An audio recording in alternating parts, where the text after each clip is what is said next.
Good evening, everyone. Welcome back to Transformers Tuesday, part 2 of my epic MCM Comic Con haul selection.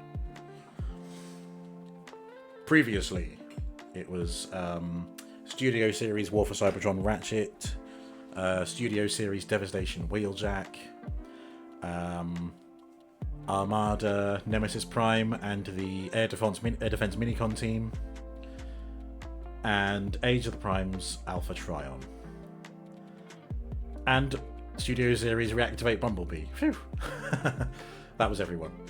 So if you missed out on those, be sure to check the YouTube channel for last week's Transformers VOD. But today we're going films and crossovers.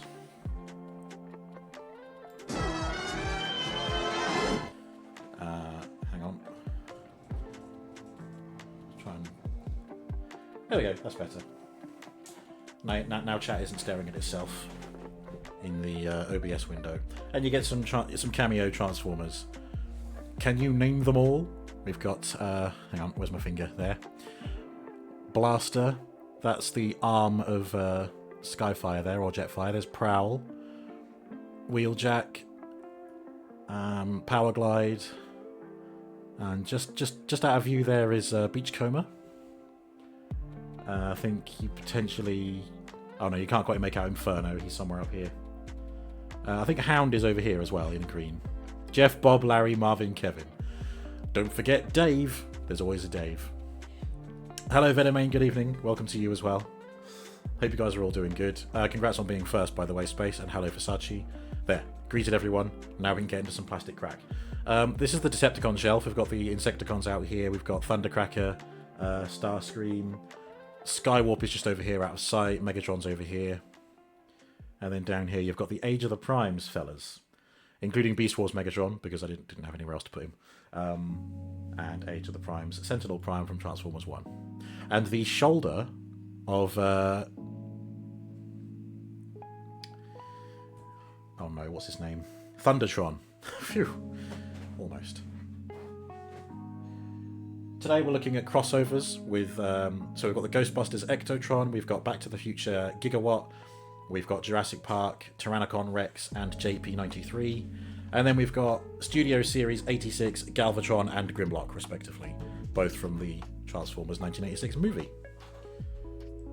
We are going to start with...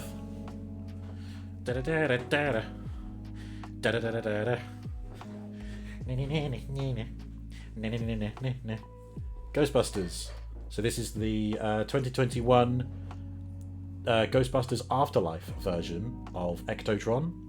So it's a repaint of the original Ectotron. So I think there's just some weathering effects painted onto him to mimic the film appearance in Afterlife, where it's just a bit run down. It's like stuck in a shed or something. I'll admit I haven't seen Ghostbusters Afterlife, so yeah, there we are. There's a weird sticker in the back here that I've just noticed.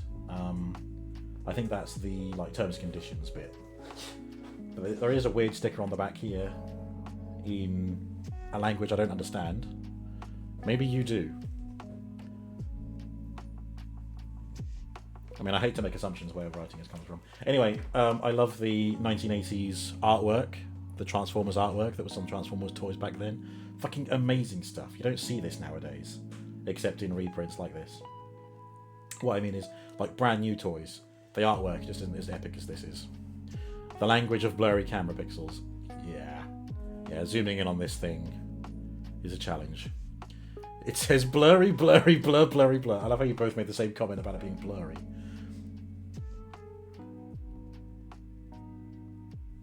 God, it doesn't want to focus, does it? I don't think it's a camera that has a zoom, so it won't. At least you can see Autobot Ectotron function. Anyway, it says up here, it is a world of constant change where things are not what they seem.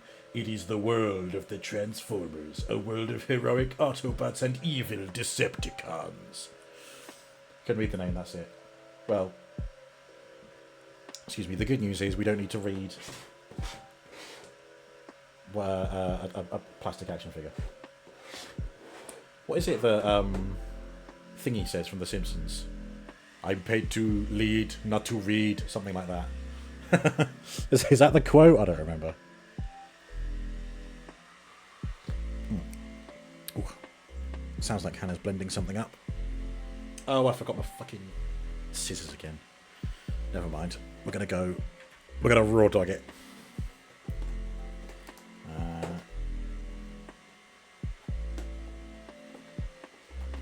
Come on. Just gotta serrate through the tape here.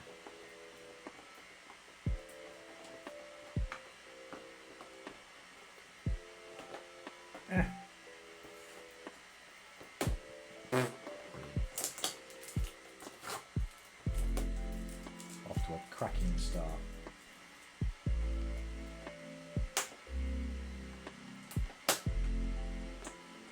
There we go.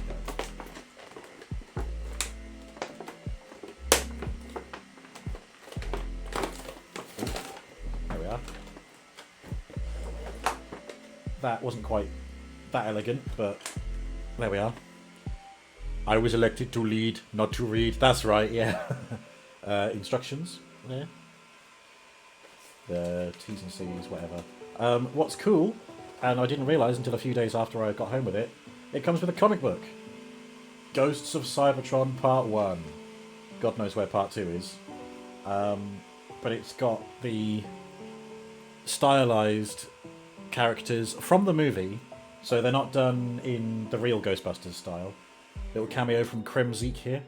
Kremzeek! Megatron, Soundwave, Starscream, Shockwave, all appearing as spirits or ghosts. And a very epic pose from Ectotron there. And if you pay close attention, you'll notice that they are not crossing the streams. It's very important, don't cross the streams. It's quite a thick comic, really. I think there's more pages in here than a regular comic. Oh yeah, also there is an Optimus Prime version as well. They redid the MP10 Masterpiece figure in Ghostbuster livery. I do not have that. I'm not sure I ever will. Cool, I'll have to give that a read later. I won't read it on stream. We're not here to do that today, we're here to look at the action figure. Ah, look at perfect. I enjoyed that very much. No cutting out. Although, I say that, he is still wired into this plastic shell. Okay, fine. Oh, God. See, last week I was able to remember to get a pair of scissors. Today I'm going to have to go and get some. Ooh.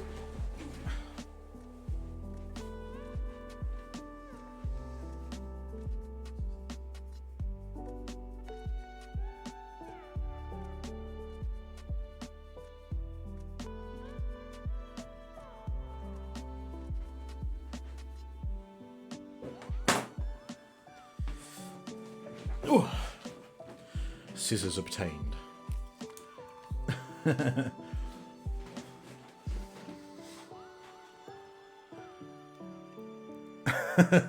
We're here to transform, not learn. Nice. I appreciate the effort. Oh my God.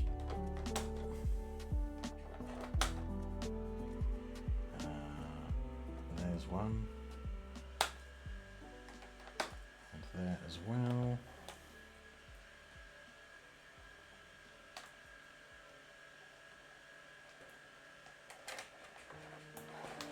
Go.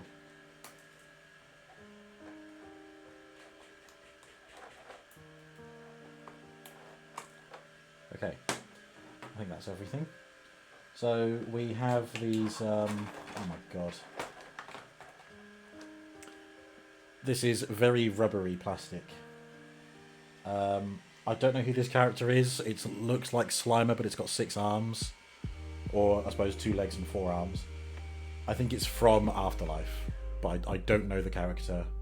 I think the packaging art said their name. It might say the name in the instructions. I'll review those in a second.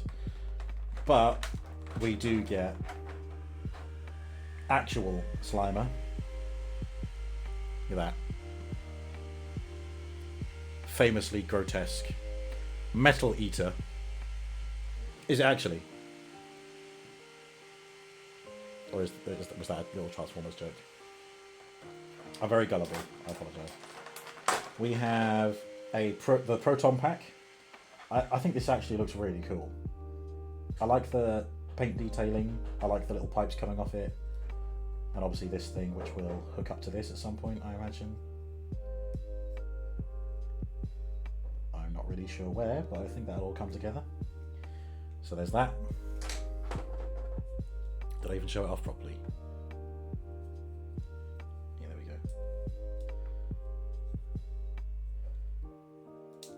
Ooh. It moves. Does it open? Oh my god, it does. Right, stop messing around with it in case I break something. And then, of course, the man of the hour,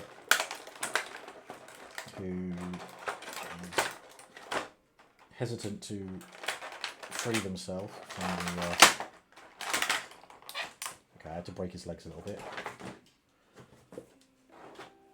He eats metal, can't remember if it has a proper name. Slimer. Oh, Slimer and Muncher. There you go. Slimer and Muncher. Or Munker, if you want to read it that way. Like Edvard Munch.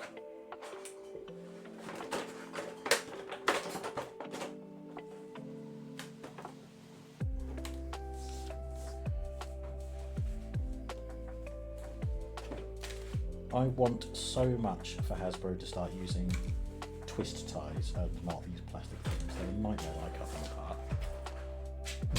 apart. Brilliant. Slimer is supposedly the ghost of Jim Belushi. That seems a bit mean-spirited. Or do you mean like in-universe? Well, I suppose that's still a bit mean-spirited. I don't know. Right. Oh my god, is that meant to be loose? I think it might be. Oh, that's right, because I broke his legs when I lifted him out, didn't I? So. Oh god, hang on.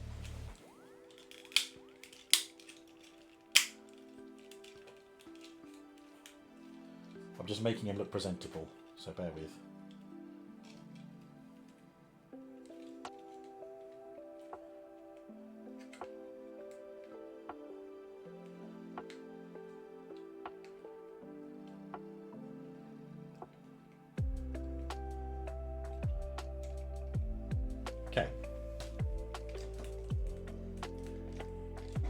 Ectotron. Oh god. He's a bit wibbly, but I don't know if that's just fresh out of the box. I don't know what I'm doing. Or if it's, I don't know, maybe just a bit old. I don't know. Make sure you don't forget Slimer in the box, like the guns. No fear, Slimer is here. Muncher is there. Proton Pack. And whatever that is. It's a homage. It's a homage as he died, as was possibly originally meant to be one of the Ghostbusters. I need to check. Oh, okay. Right.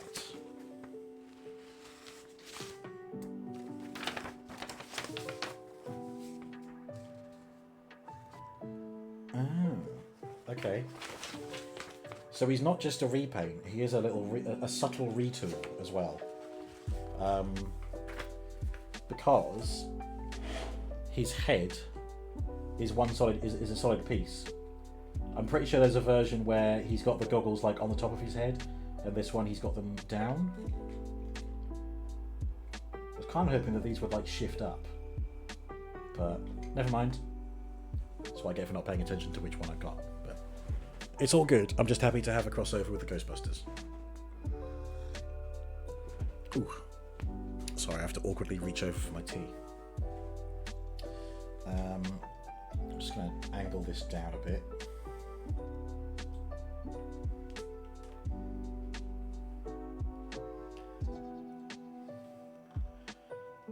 There we go. Okay, yes, I was right. So this pipe pokes into the back of this, like that.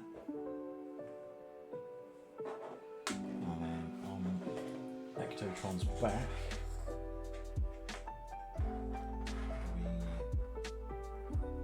We slide this up, I think, or just...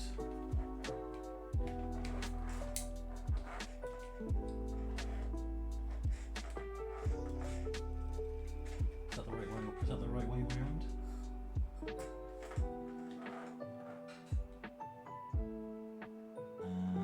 Yes, it is. Oh, I see. There we go. That's on there. And then bring this round.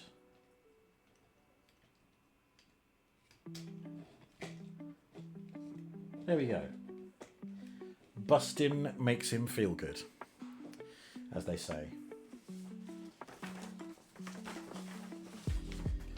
Slimer and Muncher don't appear to do anything. They're literally just accessories. Like the inclusion of Wolverine and Sabretooth in the X-Men crossover. Whose name I can't remember. That's upsetting. As if I forgot a Transformer's name. What a long tube he has. Indeed. Yeah, they serve no purpose. So let's get a look at the figure itself. He does have storage for this. I believe it's shown on the back somewhere. I'm going to have to look at the instructions. It did show the storage on the instruction booklet. Oh, okay.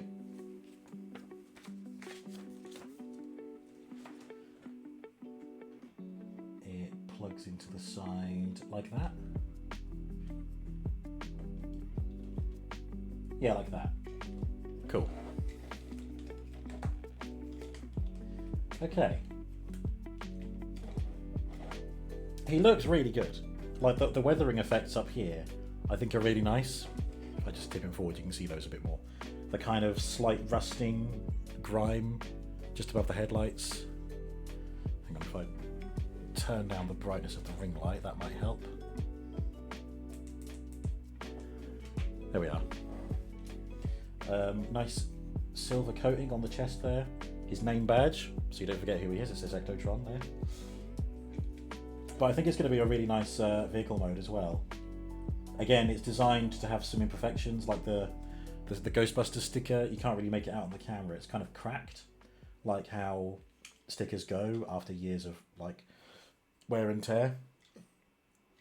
The wheels look excellent. Very nice, authentic wheels there. They're not rubber, but they just have a nice look to them. They look the real deal. The real deal. There's a rubberized kind of ladder on the back, which doesn't seem to clip in anywhere, so I think it just kind of sits there. It loosely hangs around the back of his calf otherwise. Very kind of big backpack here, but it feels like all one piece. This doesn't come any further this way, so I think it might just lock down in robot mode.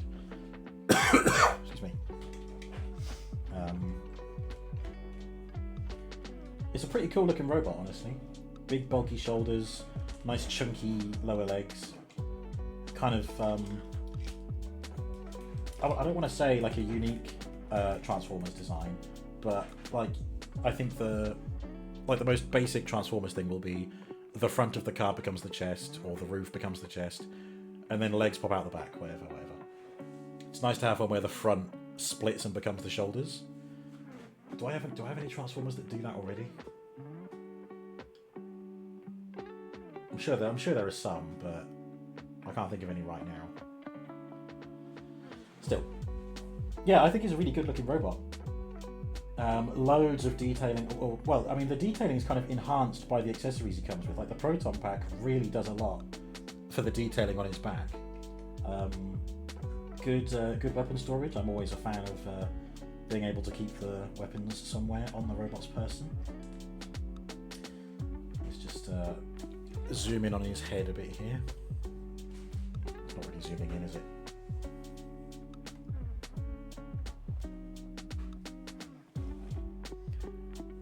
kind of blurry anyway.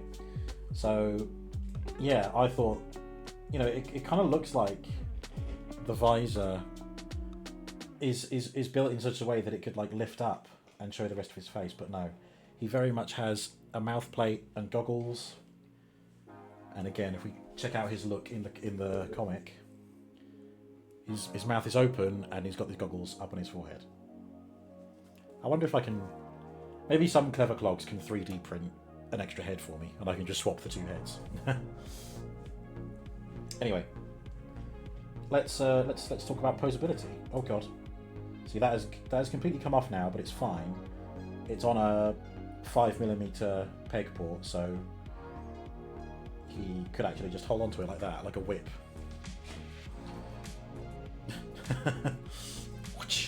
Actually, I think it's slightly less than 5mm because he doesn't quite grip it. That's fine. Just pop that back in there. There we are. The head is on a ball joint. It's kind of moving. You can look up and down, but it's kind of enhanced by his chest popping open there. Oh god. You know what, that's fine. I think I'll be taking those off for the transformation anyway.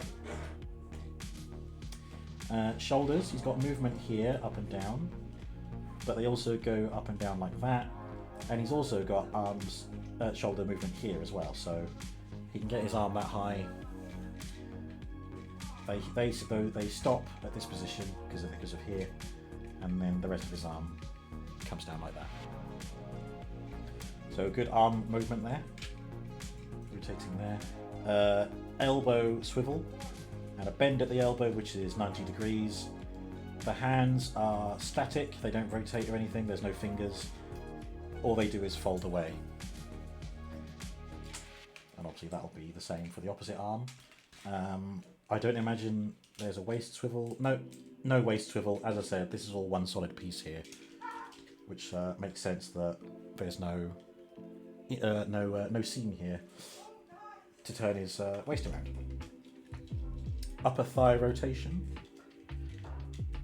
Looks like there's a bit of a gap there in my copy. It looks wider than this leg anyway. I think it is noticeable on camera. Hey, good evening, Kinia. Welcome. You're just in time to witness me snort some plastic crack. Right, lower legs. So they feel a bit wibbly here. Maybe he's got some weak legs, weak knees, but then he does have a lot of plastic hanging off his lower limb, so it could be that. There's a nice smooth movement there though. That's as high as he can bring his leg. Oh, hang on. What's his spread like? A beautiful spread. Look at that. A magnificent spread from Ectotron. Knee is 90 degrees. Kind of bends forward as well, but not by much. Then at the feet, he's got a bit of a toe bend there, but only for transformation, really. Nothing, no swivel, no tilt. Like, this is one solid lump. You get a little bit of toe positioning, that's it. And the heel bends back like that, just to give him some support when he's standing. Otherwise, that's it for posability. So he feels a bit loose in hand. Again, it could be an age thing. As I said, this is from 2021. He's been sitting in a box all those years. I mean, my limbs tend to lose their integrity when I sit down for a long while, so there we are. Love some plastic at the end of the day. Although, I mean, I saw your comments about that Tomb Raider doll, Kinia, and yeah, it doesn't look great, does it? It looks. I mean, I know what they were aiming for.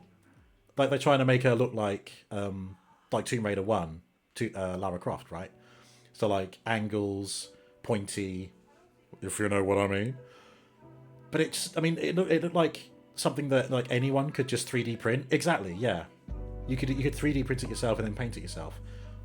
Like that's what I thought. And also, I mean, I guess it depends on the lighting, but the shorts were painted. They were showing up in such a light color. It looked like they didn't have any shorts on. Lara just fucking Lara Croft half naked and also angular. God. Your own figure looks way better. Yeah, I bet it does. Oh, sorry, just taking a swig of tea. Right, back to Ectotron. Yeah, good articulation. I wasn't expecting the head to be a static piece, but that's fine. I've got my bed, I will lie in it. But again, I think it'll be a really impressive vehicle mode, so we're going to go and set that out now.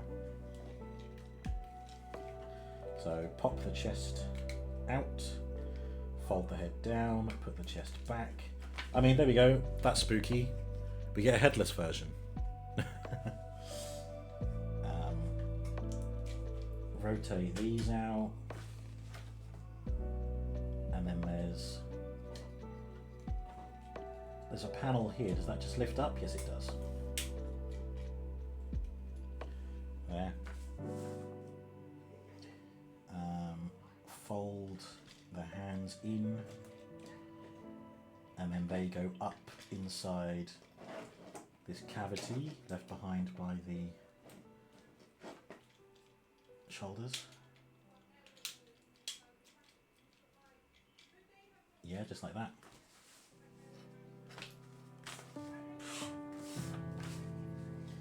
And then they rotate like that, and then bring up and into the middle.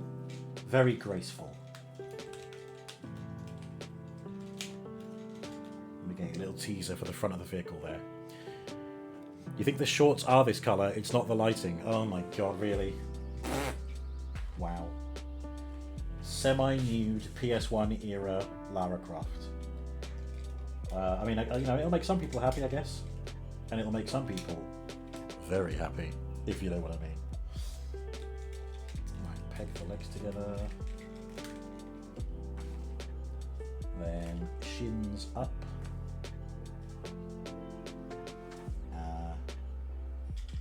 What's that?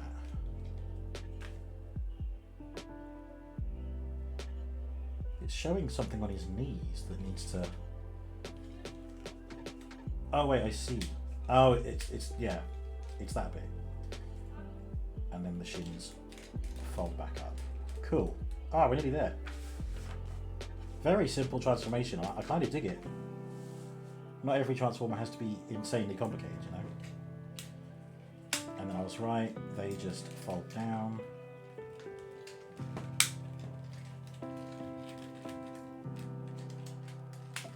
Come on, there we go. Oh god.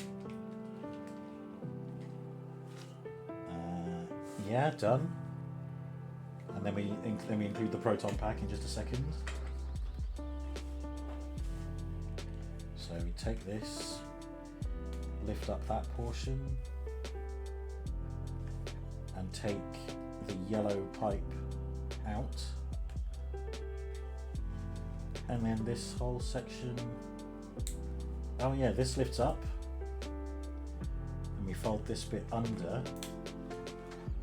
And this bit folds up like that. And this. Where's this going?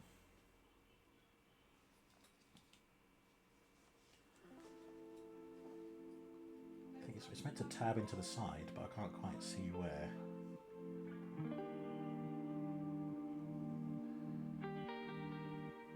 Oh, in here, okay. I think.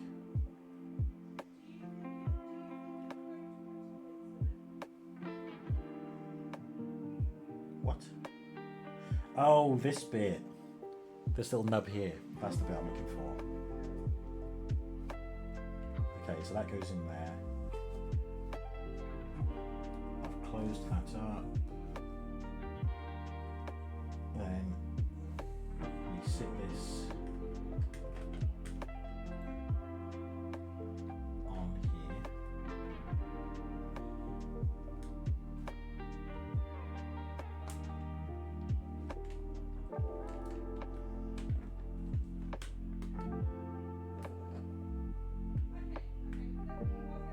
Very strange. What's that?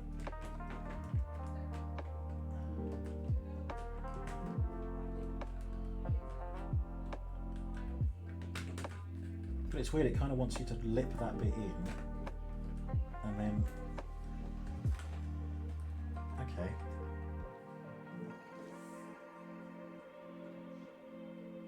Alright, and there's a couple of pegs on the inside here that this plugs onto.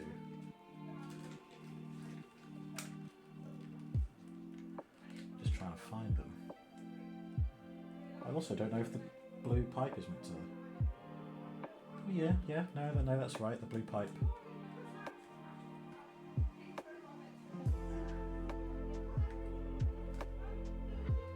Jeez.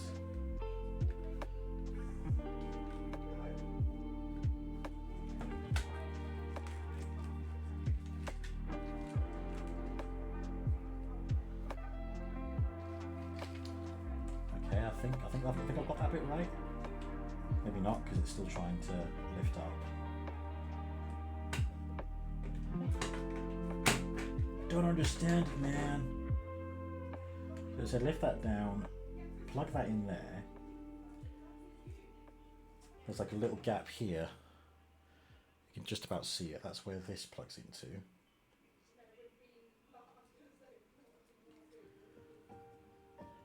Then you end up with the pipe sort of sticking out at an angle like this. Is that right?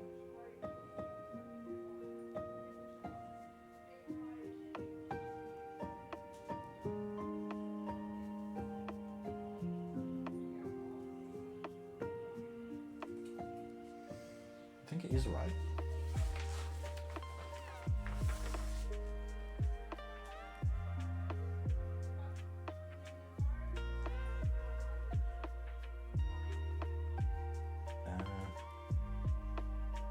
Trying to figure out where it's meant to.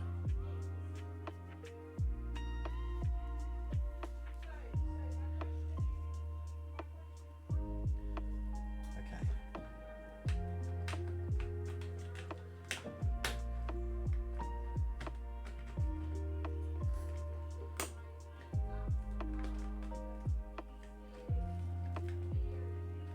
Yeah, I think it might just be meant to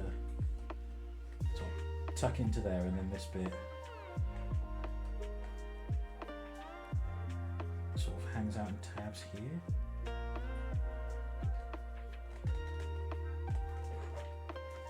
Yeah, because then there's a tab down here as well.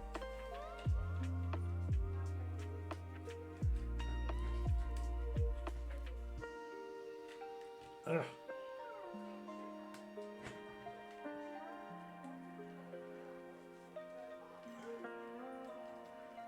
Yeah, I guess they had to make do, because in a crossover where there's a lot of reliance on pipes and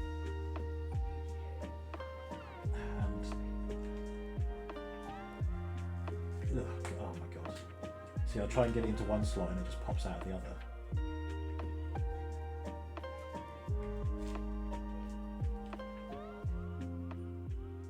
Oh right, no, that goes in there. And then that in there. And then see it doesn't want to stay put. Rah! Maybe I can just get away with having it loose. I don't understand this at all. It's not going anywhere where the instructions say it should go. It's this bit, because it wants this bit to be plugged in the side here, but which means you get this. But it's showing this like kind of wrapped neatly around the front.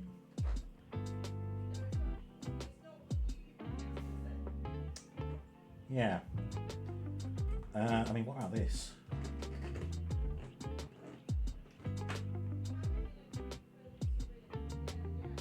Right, this plugs into the side of the gun once it's attached, which I haven't done yet. Oh, thank you, Seribot.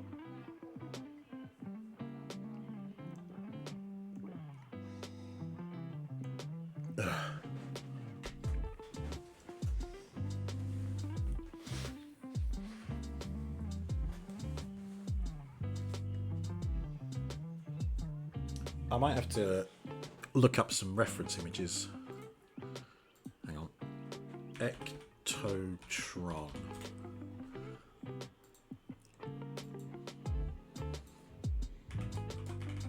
Oh my god. Ectotron. Images. There you are.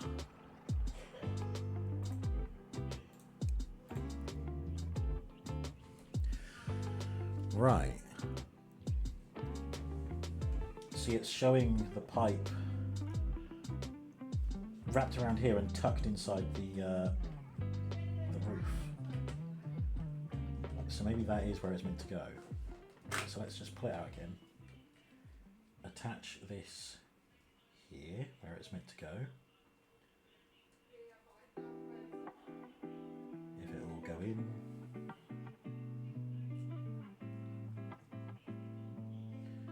And then, like that. See, that doesn't feel right either.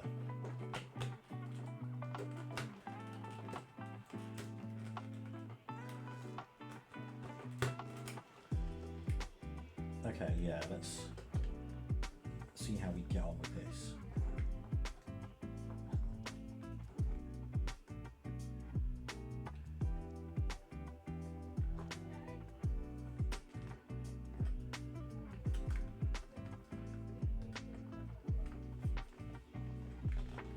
All right, I think it's going to be prone to popping out. Yep.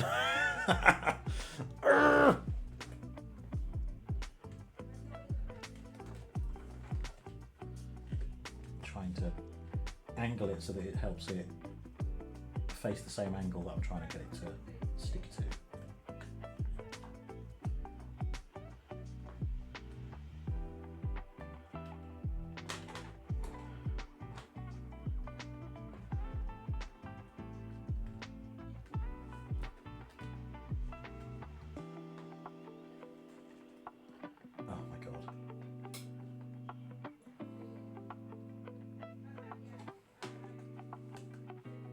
I need like 500 fingers to get this all to... Okay, do we think it's going to hold or do we think it's going to pop out again?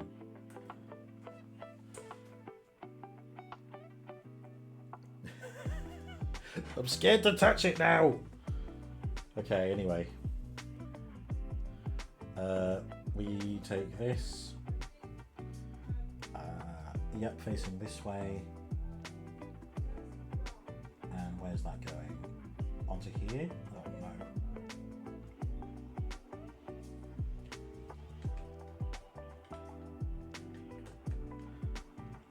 Okay. And then this on here. And that.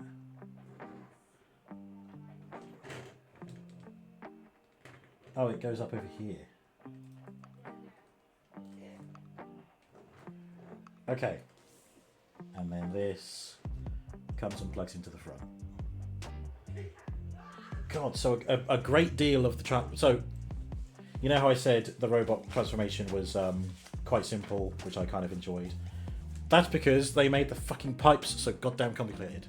I'm scared to touch it now. But... as I predicted, what a looker. What a beautiful representation of Ectotron. It's longer than I expected. But I think it's because it's a funeral car, isn't it? I think that's why it's so long. Like it has to have enough room to put a coffin in. It rolls beautifully. Yeah, I mean, honestly, if I saw this on someone's shelf at a glance, I'd think, oh, that's a nice scale model of Ecto 1. Because I'd be none the wiser. It's only because I have it in my possession that I know it's a Transformer. Excuse me. Ecto 1 on the back there. Yeah, it's a nice off-white colour. Again, I really like the kind of scuff marks on the front. It does make it look older, which it is, you know, by the time of the film. I think I'm going to end up getting the original Ectotron as well, which I shouldn't say because I said to Hannah, "Oh no, it's a slightly different one to what I was expecting, but it is on my list, and it's it ticked that box. But I kind of want to have the original version with the different head, and this is how they get you." Brakes would give it away. Brakes would give it away. Brakes. Ambulance conversion. It was an ambulance? I thought it was a funeral car. The fender. Fender bender. Oh, you mean the gaps here? Well, yeah, that's why I said at a glance. Like, sure, if I look at it a bit closer, I'll be able to see these gaps, and I'll be like, oh, it's a transformer. I mean, I don't know about you. If I go visit someone's home, I don't, like, immediately start peering over whatever they've got on their shelves. To normal people, sure. Yep, hence the siren. I think it was a hearse in the Girl remake. Ooh, okay. I'll tell you what, let me see what TF Wiki says.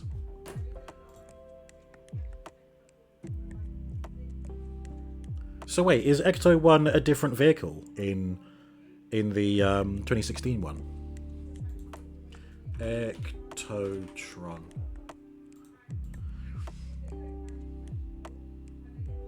Toys collaborative. Yeah, there's a 2019 one and a 24 one. 2020. Oh, God, it's been issued 3 times. 2019 was the original. 2021, which is this one, and 2024. Ectotron was later reissued in 2024 to tie in with the release of Ghostbusters Frozen Empire. Of course it was. Ectotron turns into a General Motors licensed custom 1959 Cadillac Miller Meteor, representing Ecto 1 from the Ghostbusters franchise. Okay, so it doesn't say what it actually was purpose-built for. Alright, never mind. Depends on what's the shelves. True. Well, yeah, anyway. Very amazing vehicle mode. I dig the robot mode. I dig the transformation. I do not dig the fucking mental health battle to get this pipe to stay in place. I'm very happy that it's holding. I do not know how long for. We'll find out by the... Prediction. Will the pipe stay put by the time I take it to transform it back to robot mode later? We shall see. Okay, well, yeah, that's Ectotron. And again, here's the whole gang. Slimer, Muncher, and there's Ectotron. Ta-da! Put him to one side. Should have done Ecto 8. There's an Ecto 8. Oh my god. Oh, wait, hang on. I brought some comparison friends out. I should have compared the robot mode. Never mind. Here's I mean, it's from the 80s, but it's also not from the 80s. Because it's the Stranger Things crossover. Whose name I've also forgotten. This is terrible. I keep forgetting the names of the crossover characters. Hang on, let me bring up my... Let me just consult my Transformers collection spreadsheet. A tugboat in the game. Oh, okay. Calls it a combination, so it could be hearse or ambulance. Ah, right. Oh, I suppose if they die on the way to the hospital... Alright, hang on, guys. We're a hearse now. Let me see. I'm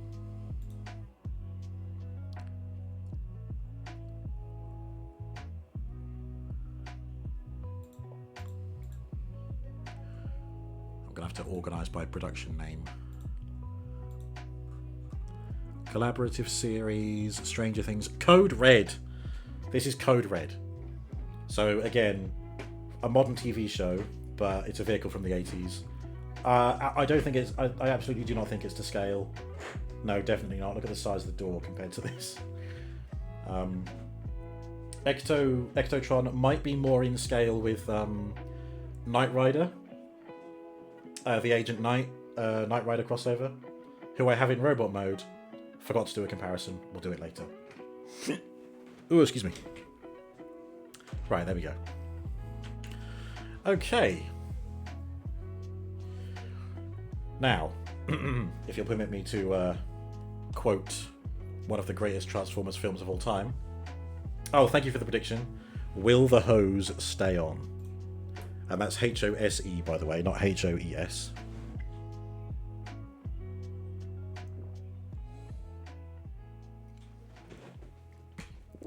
Okay. Megatron? Is that you? Here's a hint.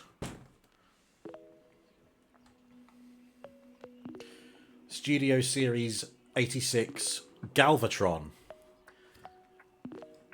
I believe it's a repaint of Earthrise Galvatron, but it was such a faithful adaptation of the original Galvatron that they just repurposed it for the Studio Series line with a new paint job.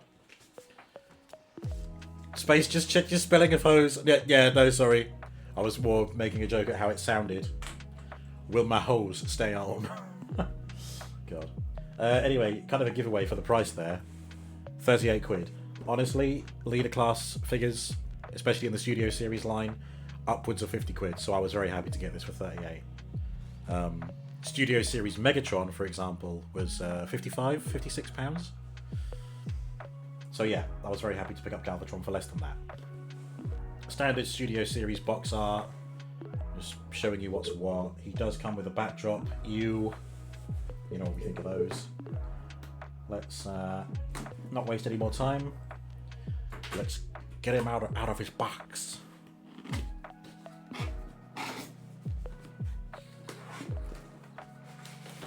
This time I will be extra vigilant and making sure that all the accessories are retrieved from the cardboard.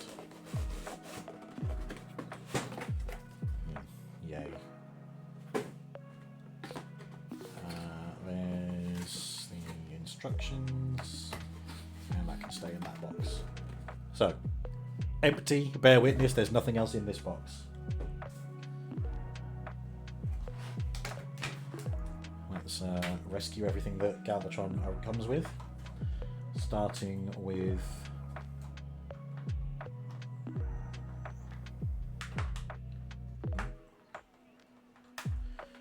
this. It is a chain, which we will learn more about later. I mean, obviously, Space and I know what this does. Maybe the rest of you know what this is, but we'll see. No one's voted yet. Predict if the hose of Ectotron will stay on. In fact, I'm going to roll Ectotron here so that you can see the hose. And if you keep a beady eye, you'll be able to see when it pops. If it pops. Oh, is this not? Oh, okay. There's Galvatron's big orange carrot. We'll attach that to him in a second. In the paper here,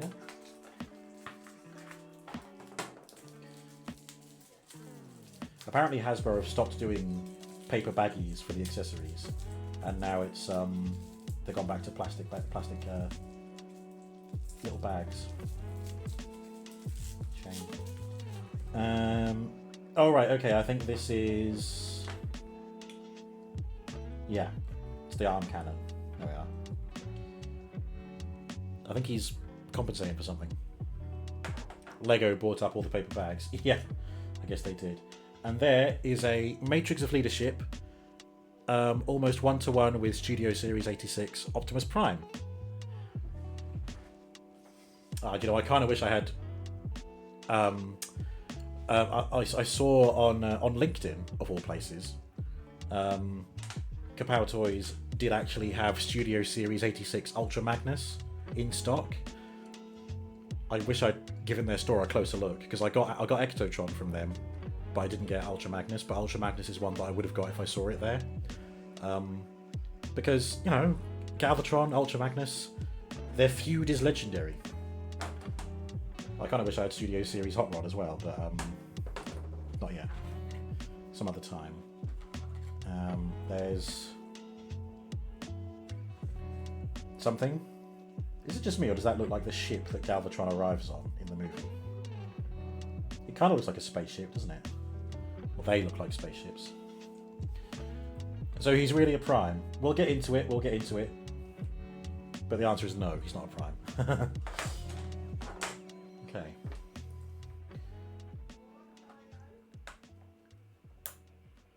Behold, Galvatron.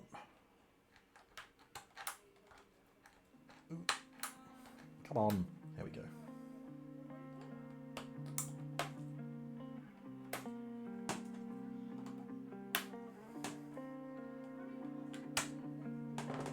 Is that everything? Yes. Okay.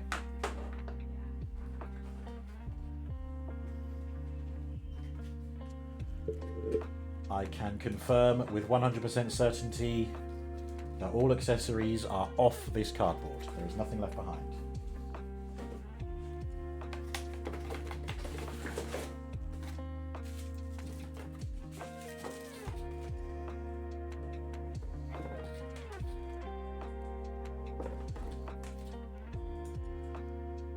Okay. Let's just tidy him up.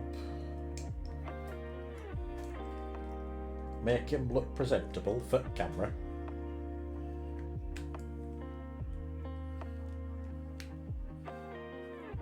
Yeah.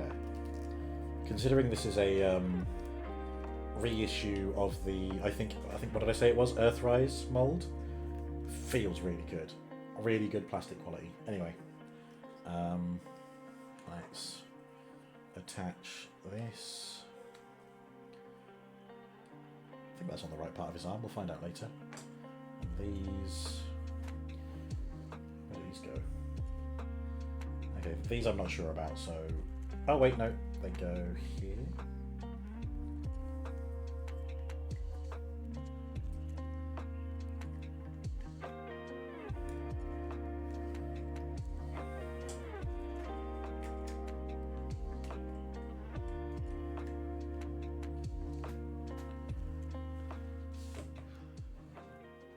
Studio Series 86 Galvatron. With his little horse hooves there. That's a fear that's going to linger. Oh, absolutely it is.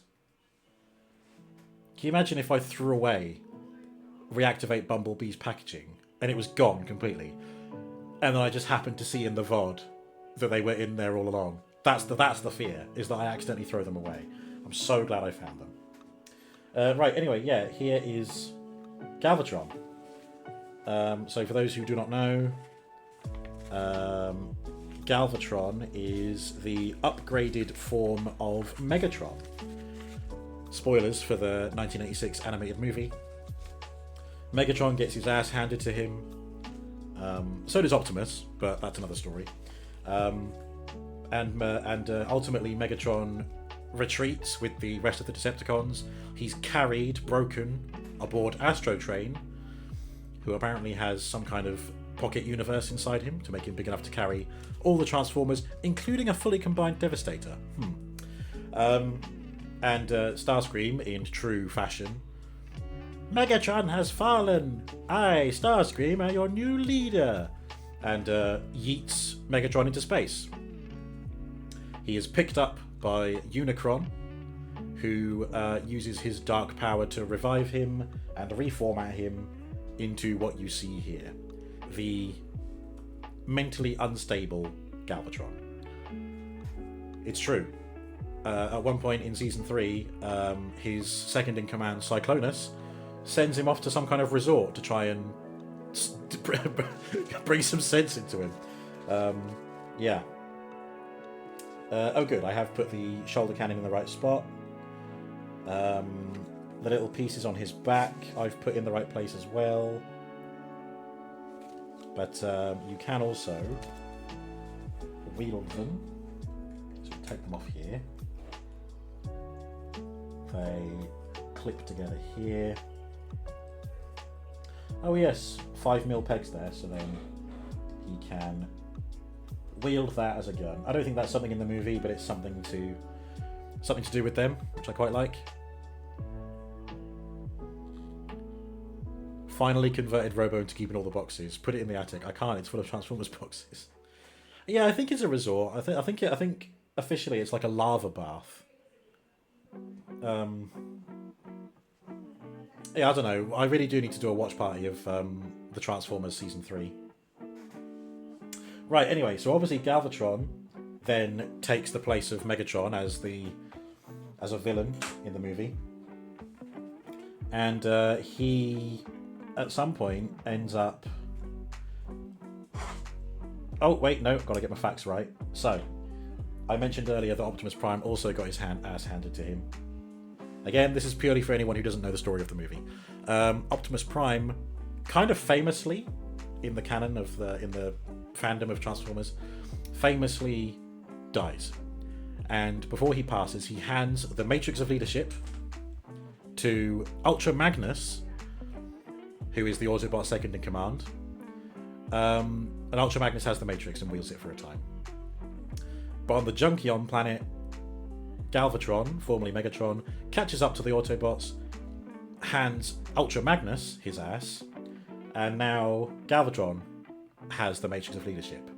Only he can't use it properly, and he doesn't keep it anywhere inside his body like Optimus Prime does. So, he affixes it to a chain, and he wears that chain around his neck as a bit of bling. He's a bling former. And then Hot Rod comes along later on, steals it back, and lo and behold, Rodimus is the true leader of the Autobots, and he becomes Rodimus Prime. So yeah, that's the whole reason for this chain, which is cool. I'm happy to just have Galvatron on his own, but with it being Studio Series, you know, you've got to give him some accessories that are from the movie. So there we are. All right, Galvatron himself, as I said, the plastic. Oh god, oh that's unfortunate. Galvatron, please. There could be children watching. Well, I certainly fucking hope not. If you're under 18, leave now. Okay. Yeah, he's very hefty. He's got some good weight to him. The plastic quality feels good. The paint job is great as well. He's a little bit wobbly on his feet. I think that might just be because they're not sitting perfectly flat. Or one of his legs could be bent forward a bit. I don't know. Yeah, he really looks the part. And obviously I couldn't do a Galvatron unboxing without bringing forth his forebear, Megatron. So in the movie, Galvatron and Megatron don't exist at the same time, but in the comics they do, thanks to time travel. And I think there is a comic where Megatron and Galvatron are either at odds with each other, or they team up. I don't know. This is obviously the older comics, not the new comics. But yeah, it's pretty cool having these guys together. Very distinctive looks. Which I suppose would make sense because this is a whole new version with the same memories as Megatron there. Although again, Megatron, much more sane. Alright. So yeah, I mean, Megatron is one of my favourite figures of the year, if not the favourite figure of the year. But yeah, Galvatron is also really good. I'm looking forward to seeing the transformation for this. Anyway, posability. He can look around. He can slightly look up and slightly look down. His head is on a ball joint, so he can kind of cock his head to one side. Is it, bro, what the fuck are you doing? Shoulder rotation there, and ooh, it's quite stiff, but his shoulders do go up there as well. Upper arm rotation there. Oh, and these things rotate separately as well. Okay. A double hinged elbow joint, I think for transformation, because the tab here goes into this slot. But it's cool that you can do that if he so wishes. Bit of a hollow forearm there. Not a problem. And obviously you've got the options to peg this there, or you can put it on his forearm. It doesn't really matter which way, because it does rotate independently. Although it's a bit stiff in here, so you kind of bring his arm with it. I think the official position is on his upper arm. We'll see what the instructions say. when we come to transformation, which I'm pretty sure you have to detach this for anyway. He has a waist swivel, kind of hindered by the backpack, and I don't think there's anything to move to let his waist go all the way around, but that's fine, it's not essential. Legs. Oops. Yeah, the shoulders get a bit stiff, and it looks like they'll pull out this sides if you're not careful. Lift up the hip skirts, and the spread is to die for. Look at that. It goes into negative degrees. Well done, Galvatron. We'll make a pink pony girl out of you yet. Well, purple pony girl.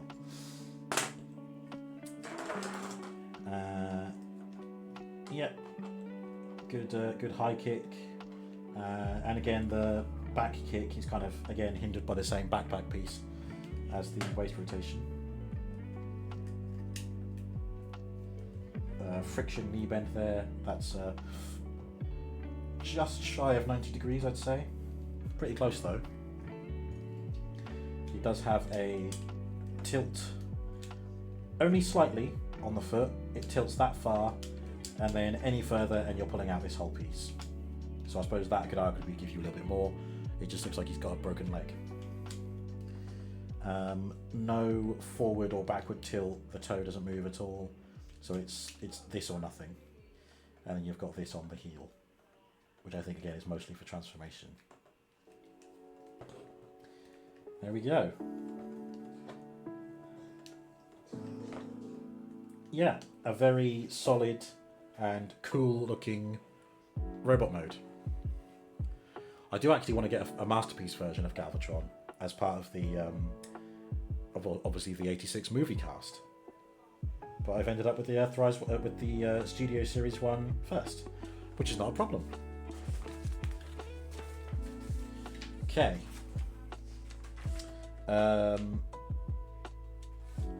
Yeah, I was right.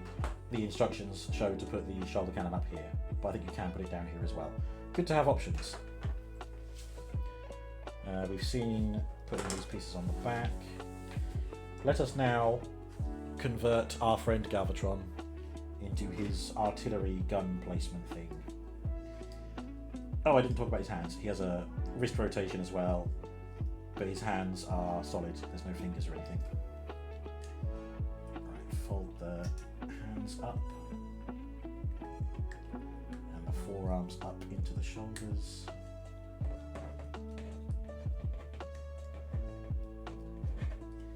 Okay. What was that? Oh. It was the necklace. It's fine. I'll put it over there with the other stuff I'm never going to use. I think I just hit the camera. Yes, I did. Okay.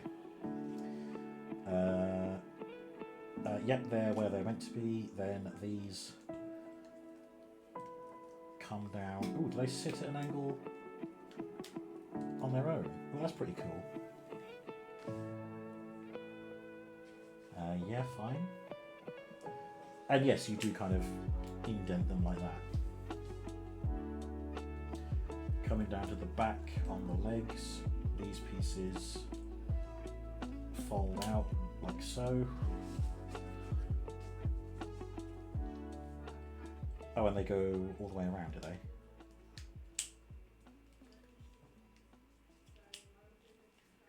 Okay. Then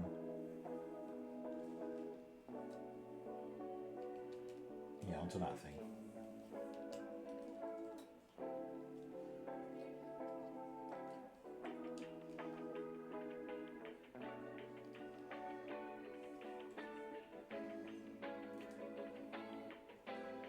Yeah, cool. The heel supports tuck under the feet. And then you rotate his legs like that. Pinch them together.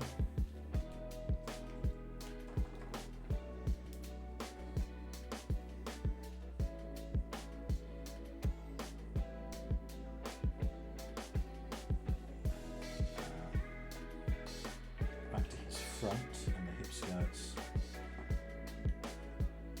come forward like that.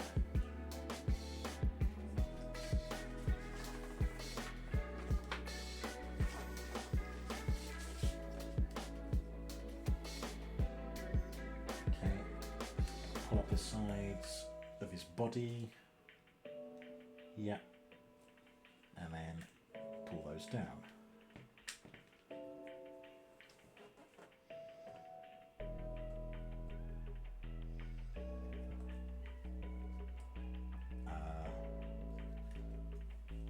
And then here, fold that down. And then back. Like that. Okay, yeah. Back down, that moves back, and this whole assembly moves. Wow, very smooth and sleek.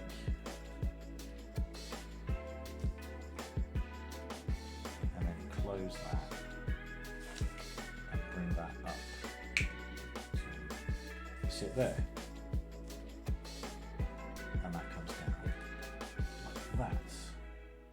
Is that right?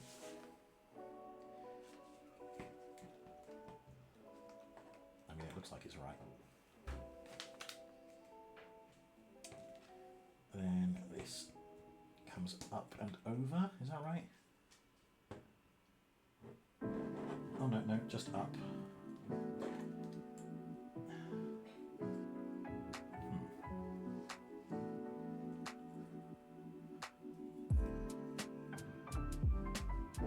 Oh yeah, there we go, like that.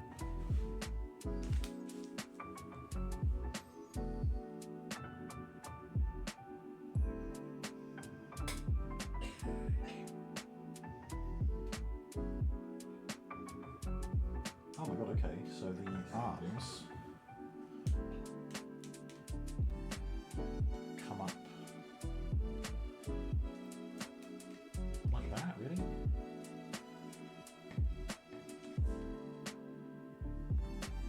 I think I need to revisit this section because it's mine's sitting at an angle, and I don't think it should be.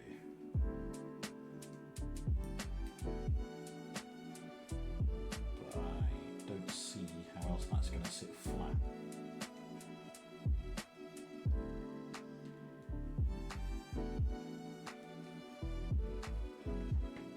Okay, clever.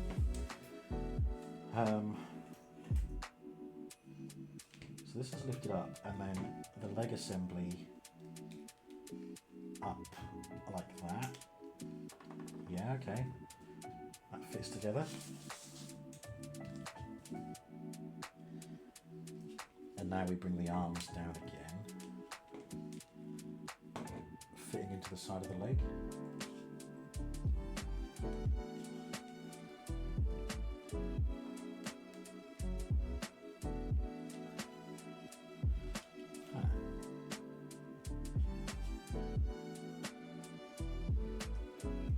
Alright, and then these tabs that were the hip skirts, tab on there, okay.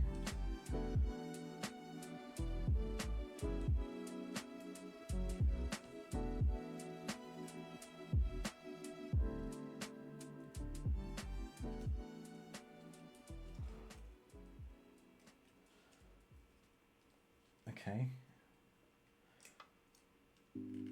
I don't know what the deal is with these, but the treads here appear to be sitting at the right angle.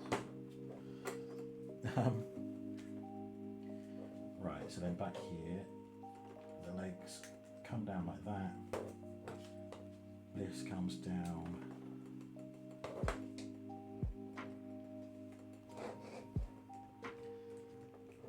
Okay, so we take the carrot and put that in here, and the socket here plugs into the top of the cannon,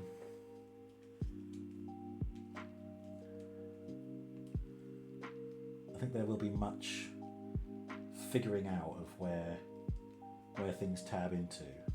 Oh wait, there you go. That just clicks together.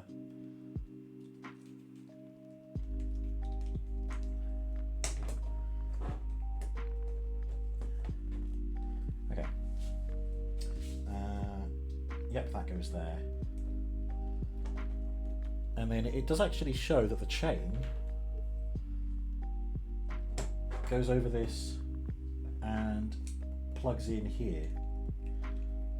I guess because I think there might be a shot in the movie where he transforms while still wearing the chain. So it goes there like that. And then lastly, these two pieces tab onto the side here. Is that where it's intending them to go? Yeah, I think it is.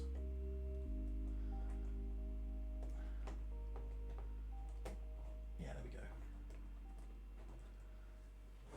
And there we go. There we have Galvatron as a pretty mean looking piece of artillery weaponry. It does appear that you can only fire straight forward. I don't know if there's a way to like put it at an angle, but yeah, there we go. He does have some wheels here, but I think it'd be very hard to get all those to meet on the ground at the same time and give him a roll. It's not really there, honestly. He's mostly just dragging. But there we go. That is Galvatron transformation. Dunzo. Jolly good fun.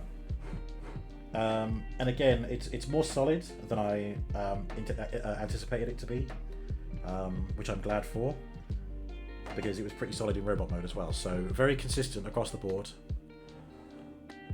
It's nice to have something different for a robot to transform into. Like, you know, I always say I enjoy a car former.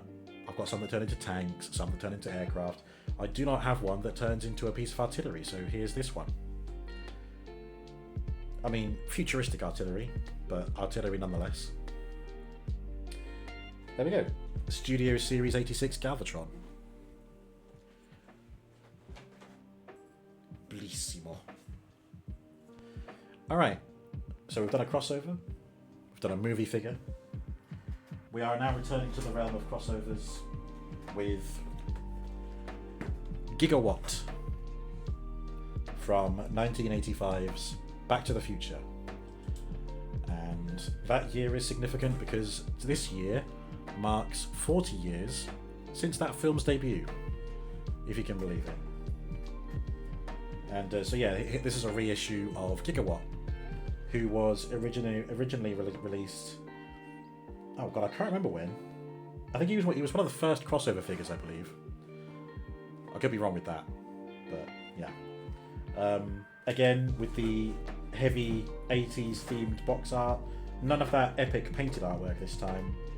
It's more just movie imagery, but it's still very 1980s with like the grid lines.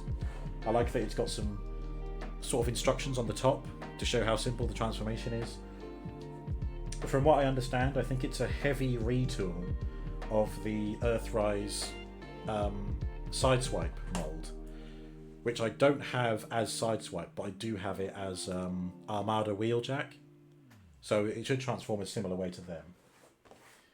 But there's only one way to find out, and that's to fucking get on with it. So let's crack it open.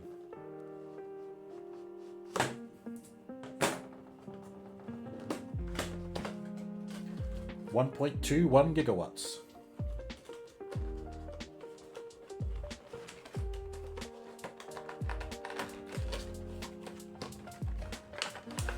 Oh, nice. Everything in a clamshell. Instructions there. There's some pretty cool artwork on this bit here. Powered by flux capacitor, 1.21 gigawatts.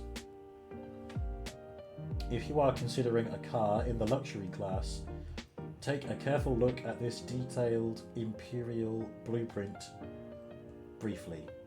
It explains a few of the engineering reasons that make Imperial the incomparable luxury car of 1985.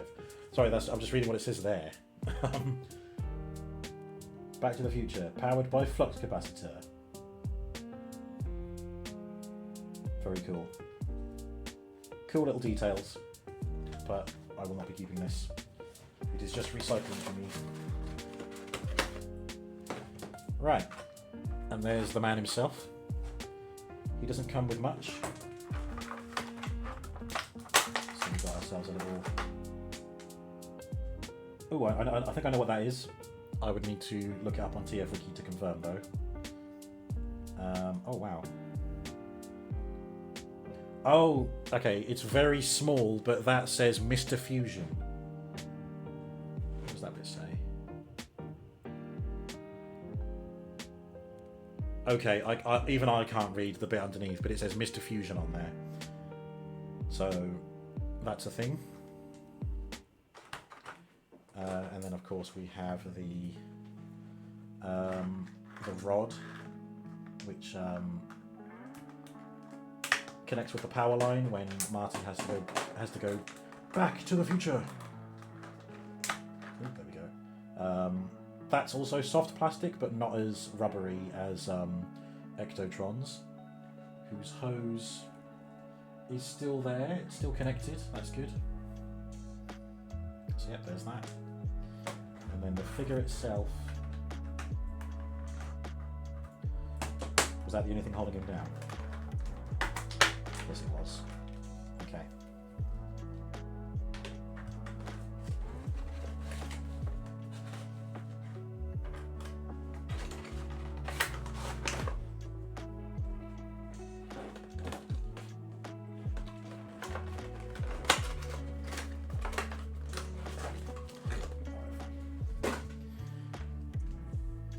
Gigawatt, a DMC DeLorean, is that what it's called?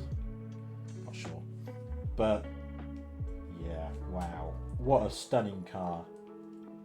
Even in real oh look, there's his face. Even in real life, fucking amazing car. Oh my god, can you see what's behind his head? It's the readout of the date and time that you travel to or from. That's some cool detailing. There's a really nice sculpted detail on here, kind of rough edged.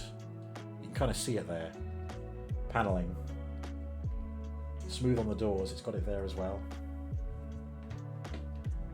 So I think that the Mr. Fusion, yeah, plugs on the back. His gun stores under the hood. Oh my god, that's beautiful. Impeccable weapon storage. I am here for it. And then the rod. Stick it in the back there. And there we go. It does kind of look like it's bent in the middle, but I think that's just to accommodate the 5mm peg there. So what I need to do is shoot this across the table at 88 miles an hour and it'll travel back in time.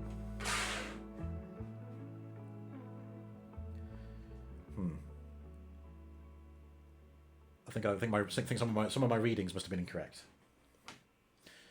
Something else about the vehicle mode is that you can turn the wheels inward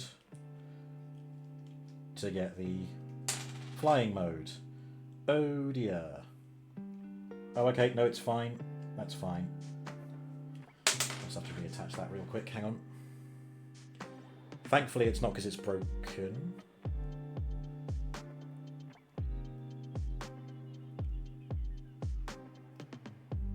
You better not be fucking broken.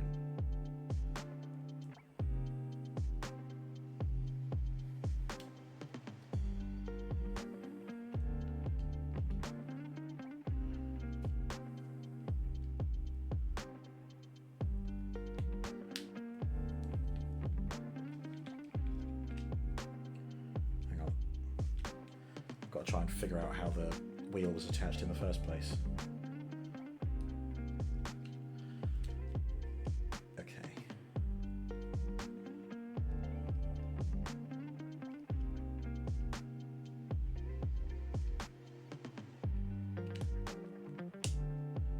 Ah, there we go. Thank God. So, yeah, the hinge, it kind of hooks into the wheel arch here. I can't really demonstrate what I just did. But the reason the wheel came off was because when I rotated it, I was pushing it out of its hook.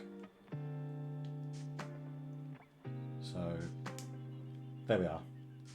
So you untab it and it makes the wheel loose, but then you keep it in its hook and then it actually fixes into place. See, the rear wheels are kind of on a friction joint, but the front ones, you have to clip them into place. And then you get the flying mode. Where we're going, we don't need roads. Whee. Okay. Very cool car. And by extension, a very cool car mode. Oh, done it again. Okay. So I think it was the gun here that was stopping the wheels from rolling effectively. Let's just see if that makes a difference. It doesn't. Still a bit of drag. I think it's due to the back here. Honestly, there's not much clearance underneath. It's just a great car mode to look at, honestly. But then, you know, the DeLorean is a nice car to look at. So it checks out. I haven't seen Back to the Future for a good while, but it is a very good, I think, representation of the car. Also, fun fact that I just learned from the instructions is that Mr. Fusion can plug onto the back of the gun. So there we are. Does that make it a fusion cannon? Potentially. Can you plug it here as well? Oh my god, you can. So you can also have the Mr. Fusion on the top. Almost like an ammo clip of sorts. Okay. We're going to take a look at the robot mode. And then I'll be taking a little break, because that'll be about halfway through. We've done 3 figures. There's 3 figures left, so it's a good like halfway point. Right. We take Gigawatt. We turn him upside down. And we flip out these panels here. Which gives us the room to open the gull wing doors as intended. Look at that. Gull wing doors built into the transformation. You love it. Fold these out. Ooh, come on. There we go, that way. And rotate that 90 degrees. Pull these apart. Fold the feet down if you can. Hello Vicky, welcome. I hope you're doing well. Oh god. Apologies, I'm just wrestling with Gigawatt here. See, so Armada Wheeljack has some special hinges on his knees that lets you push out the toe. Gigawatt does not have that, so I'm going to have to pull out these feet one way or another. Ooh, come on. Can I get a grip on here? Oh, there we go. Wedge that in there, and then angle the foot down, and then put the toe on. There we go. And then close those up. There's his legs. So then the wheels are going all the way around.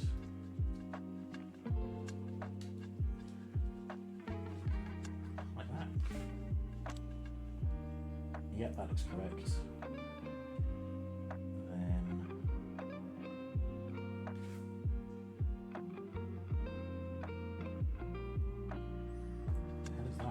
Oh, this section here. Oh, brilliant. That comes down and snaps onto the side of his arm.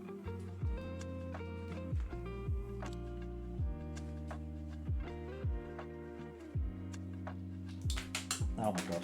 Clearly I didn't transform those correctly. And the wheel is rolling away to to the other side of the room. You're okay? You're just playing an Xbox table you're hooked on. Fantastic. Keeping the gaming dream alive.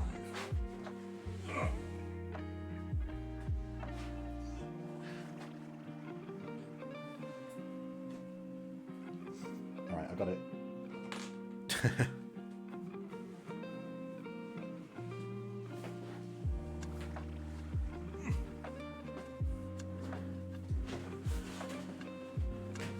Okay, so there's a criticism from this figure, is that these front wheels come off far too easily. Let me just put these back on.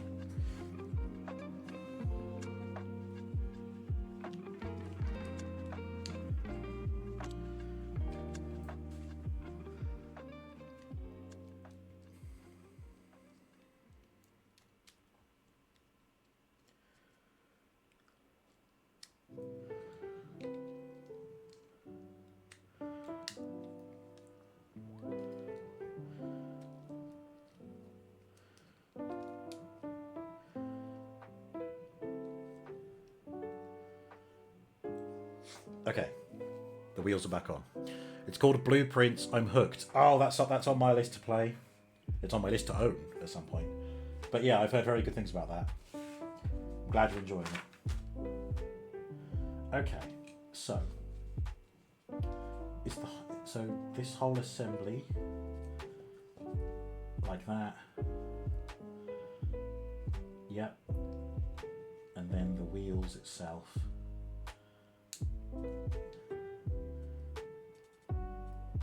Yeah, rotated and pinned into place as if they were facing down for the flight mode. Okay, done. And those bits are down, that's done. Take the arms out. Flip out the hands. And the entire front of the car down here. Oh, and this, I mean, you could have it like that. You can't see much, but you can have it this way. Kiesco liked it. Nice. Yeah, he enjoys a puzzle, as do I. Maybe I'll get it for my December puzzle games. Come on, how does this rotate? It's time to lift it from the front. Is it like... Oh, come on, I don't want to hurt it. There we go. Just had to use a bit of physics. Oh, there we go, yeah. And that gives him the, well, I say clearance. He can still barely look over his own chest, but then that's kind of a staple for Transformers, isn't it? Shoulders, hit some tabs there. Gullwing doors stay at the back. Wait, what's that? Oh, that's showing where the arms peg. Yeah, cool. Well, there we go. There's Gigawatt as a robot. A very chunky monkey. Very classic, boxy looking robot there. And of course, he can wield his accessories, including the hook or the rod. You can attach that to his arm there. And then of course his rifle. He can wield with the Mr. Fusion in different places. And there's some 5mm pegs on the inside of the gull wings. You can see there's one there. Just all the one is back, which I'll do in a second. Yeah, there we go. Transformation done. So that's a very cool artwork there, very 80s. I love how he's checking his watch. I forgot to do a vehicle mode comparison with Code Red. I know you said Red Alert with Code Red, but never mind. Yeah, I really dig it. He's got such a broad chest, look at that. I mean, same. So the dates read October 26, 1985, 9 o'clock. October 21st, 2015, 7:28. And November 12th, 1955, 6:38. Nice.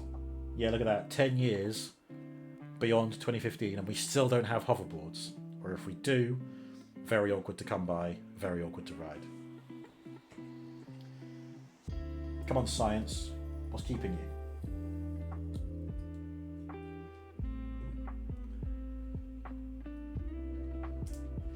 There we go.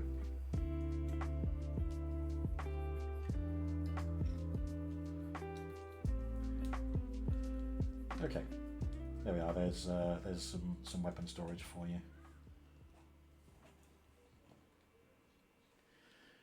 Right. So his head can turn left to right. It's kind of on a ball joint, but you can't really look up or down. That's fine. Shoulders, pretty standard, but they move. He can be disappointed in you. What time do you call this? Or he almost looks like he's got his hands in his pockets. No wrist swivel. A little bit of a wrist bend there, but that's mostly due to transformation.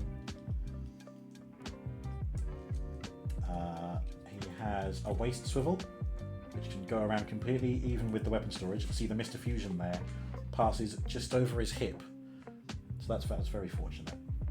I'm not sure if that was by design or not, but still pretty cool. Ooh, his knee bend. Oh. Okay, yeah, these vents, they do push forward to push the foot out. I should have been a bit more forceful with it, but you know, I hesitate to do so. I don't want to cause harm to the boy. Although that does mean that when you do the knee bend... Hang on. Yeah, okay. Yeah, there is a knee bend, but you've really got to push that black vent all the way through. And even then, he doesn't have a 90-degree bend. But, you know, it's there. It's there for posing. Very big ankle tilt there. The toes, they threaten to tilt forward, but that's mostly because of the transformation. Otherwise, there's not really much in the foot department going on. But yeah, I mean, that's what you can expect from a sort of blocky, boxy guy. Not the greatest articulation, but again, a stunning vehicle mode. Like really cool. I don't think the camera does it justice. It really does. So there's Agent Knight in robot mode, much bigger than Gigawatt, and I think the vehicle mode will be much bigger as well, so they're not to scale. Agent Knight was kind of upscaled for the electronics gimmick, I believe. Still, there we are. And yeah, I didn't do it in vehicle mode, but here you are anyway. There's Code Red, who I think might be more in scale with Gigawatt. Not sure. I'll try and compare them later.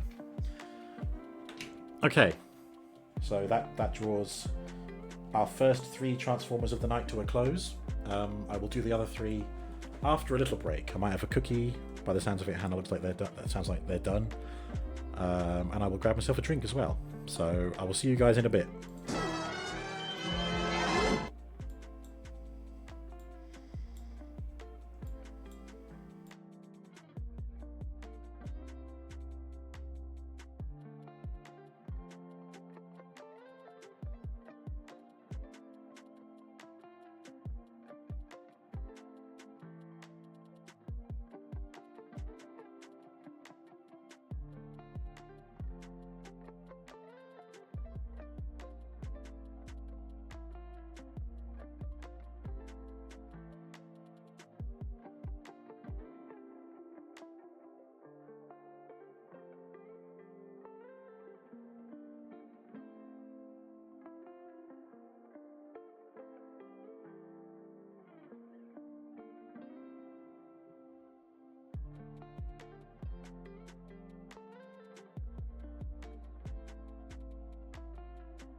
Okay, I'm back.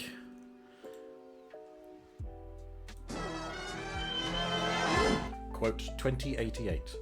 I've had quite a good day today. Classic.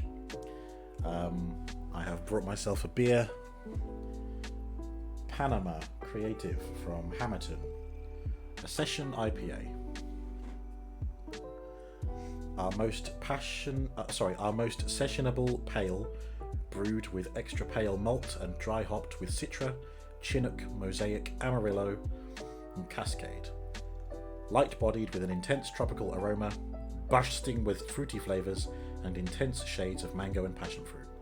Also with the bonus of being gluten-free. So, let's crack her open.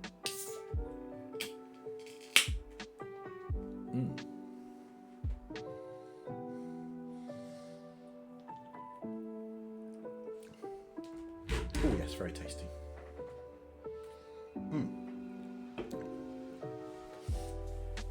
Right, so where was I? Yes, Gigawatt, very good. A very lovely collector's item. Up next, Friend Find, Look Behind. It's Studio Series 86 Grimlock with Wheelie. Now, Wheelie we will get to, because Wheelie was quite a controversial point in this set. We'll get there when we get there. So again, there's iconic artwork from the movie where Wheelie rides in on the back of Grimlock as a dino. There's what they look like. Excuse me, on the back. So, oh man, I've been wanting Dinobots in my collection for ages. And now that I've started getting like mainline stuff, it feels a lot more possible to get a full set of Dinobots. But a major part of my collection is getting, you know, what is called masterpiece figures. So the high-end collector grade versions of characters, which are not always done by Hasbro and Takara. Sometimes they're done by third-party companies who, through business loopholes, are able to create productions, like manufacture characters who are clearly meant to be these official characters, like Grimlock, but as long as they avoid any kind of Autobot branding or naming them a certain way, they can produce them. And for collectors like us, it's a gold mine of getting any character you wish. But the Dinobots, quite difficult to come by in masterpiece form. I know of only 2 versions, technically 3. There is an official masterpiece Grimlock, but he's tiny compared to like Optimus Primes, so doesn't cut it for me. But also the rest of the Dinobots aren't available. But there were 2 companies who came up with Dinobots. There was Fans Toys and there's Gigapower, Gigasaurs, and Fans Toys. I think they called them Diebots, maybe, I don't know. And fucking heartbreaking. Someone on one of the Transformers sales Facebook groups recently was selling all 5 Dinobots from Fans Toys, but for a price that I could not meet. And I'm so gutted that I do not have the money to get them, because I would have been able to get them all in one fell swoop. They're really hard to come by. The combined price they were selling them for is so cheap compared to what you could buy them for individually. Absolutely gutting. But let's hope that these downscaled mainline, but still high quality, figures can sate my Dinobot appetite for a time. Dinobot Grimlock. He is an Autobot, but he is in a sub-team of Dinobots.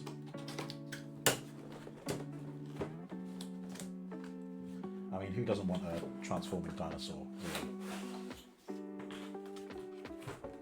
Anyone who says they don't want one is lying, frankly.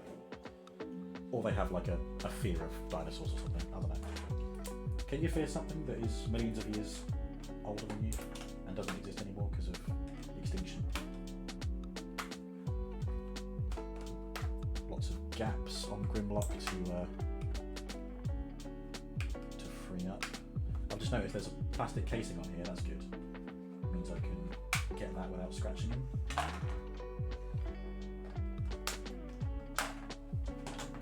There's his gun. Let's get Wheelie over and done with, because there's a reason why this is such a controversial take. Wheelie here is non-transforming, but also the legs are fixed in position. There is no knee bend. So the best Wheelie can do is this. Lame. Yeah, a lot of people weren't happy with this. I mean, honestly, I thought, I didn't know that Wheelie could actually move at all. So I suppose it's a blessing that, you know, head turning, hips. Ugh. Wheelie, please, there are children watching. Yeah, this isn't good at all. This is a real letdown for the figure overall. Oh, hang on. Wheelie does have a waist swivel as well. Wow. Yeah, I mean, the only gimmick is just so that Wheelie can sit on Grimlock. Again, this makes this version of Wheelie not much more different to Galvatron's Matrix accessory. Doesn't really do anything, it's only decorative, and it's there to recreate a scene from the movie. That's all this is. As I said earlier, there is going to be a studio series transforming Wheelie with posability and stuff. I will be getting that one, and this will just live in the accessory drawer. Anyway, thank you for the alert, Gregory. Much appreciated. Hope you're doing okay. Right, let's get the main event out. Oh, I don't think I quite freed him. There we go.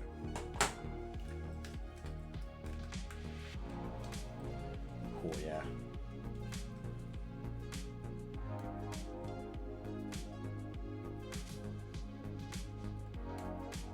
This could be a contender for one of my favourites against Megatron. I mean,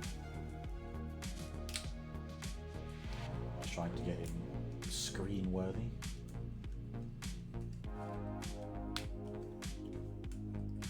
Me Grimlock no bozo, me king. Does he not come with a sword? Oh my god, he doesn't. And that's not me missing the accessory. He definitely does not have a sword here. Look. You'd be able to tell because it's a blooming great red sword. And that's the inside of the box to prove that I'm not insane. Oh dear. I honestly would have gladly traded Wheelie for Grimlock's big red sword. Which sounded a bit NSFW. Oh dear.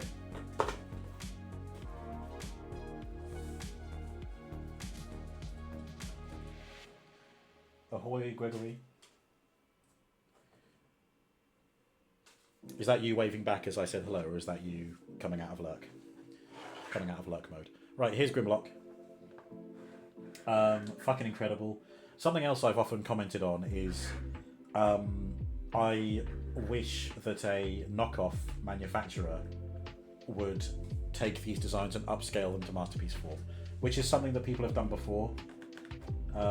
It's frowned upon because obviously it's literally stealing someone else's design and then just scaling it up for your own purposes. But yeah, it doesn't stop it from happening. But I'd be so happy if someone released all of these Dinobots, these Studio Series Dinobots, upscaled to match Masterpiece, because they'd probably be nice and cheap. They'd be a decent size, and it's already a miniature masterpiece. Looks fucking incredible. He's such a cool looking robot. The colour detailing is amazing. He feels really sturdy. He looks like an absolute powerhouse, which he should be. He's fucking Grimlock. And there's him wielding his gun. It is a shame that he's got no sword, but I'm just gonna have to cry about it because, yeah. I think the other Dinobots are packaged with swords. Maybe one of them gets 2, and one of them can go to Grimlock. I don't know. Ooh. Right, yeah. Very cool robot mode. Very detailed sculpting.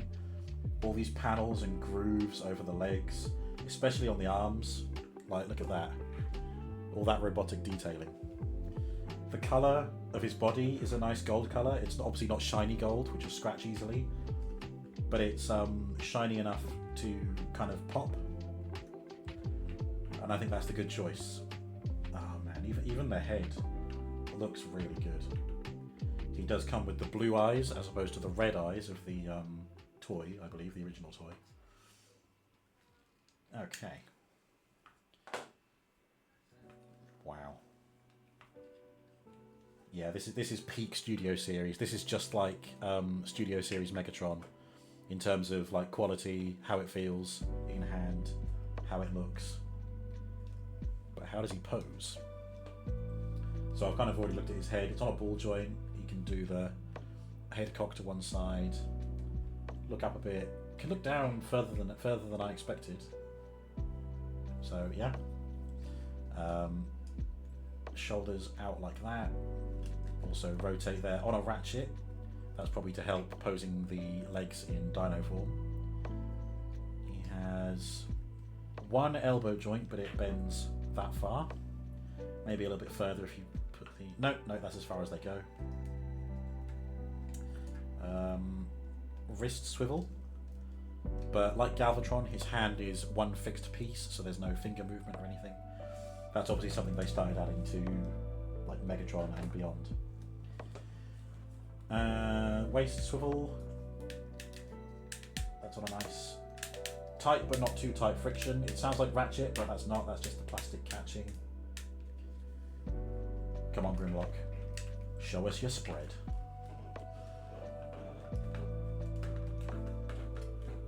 The spreadometer isn't quite off the charts, but that is some amazing splits there from Grimlock. Knee is soft ratchet and has almost a 90-degree bend there. Upper leg rotation and a very, that's a criminal foot tilt. Look at that.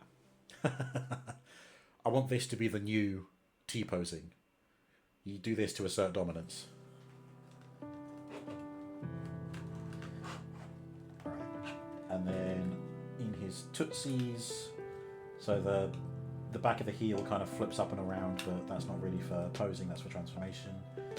There's no back and forth tilt at all, it's literally just the sideways there. But that's very good, all the same. Well, yeah, there he is, Grimlock. A fucking incredible robot mode. Can his gun store anywhere? Yes, it can. Ooh, it doesn't quite sit in there dead on, but you can hook his gun into the back of his Dinobot neck there, or you can have it like that. That's cool though. All right. The main event, in terms of Grimlock anyway. Oh my god. Very small instructions. There's less steps than I thought. Right. According to the instructions, you attach his gun to the back of his arm. Is that right? Or is it on there? Kind of hard to tell. It's holding it that way. Oh, it clips onto the dino arm. Like that. Okay, that's pretty cool. Right. So, Wheelie can actually sit on top of the shoulder. There's a hole here which this peg goes onto.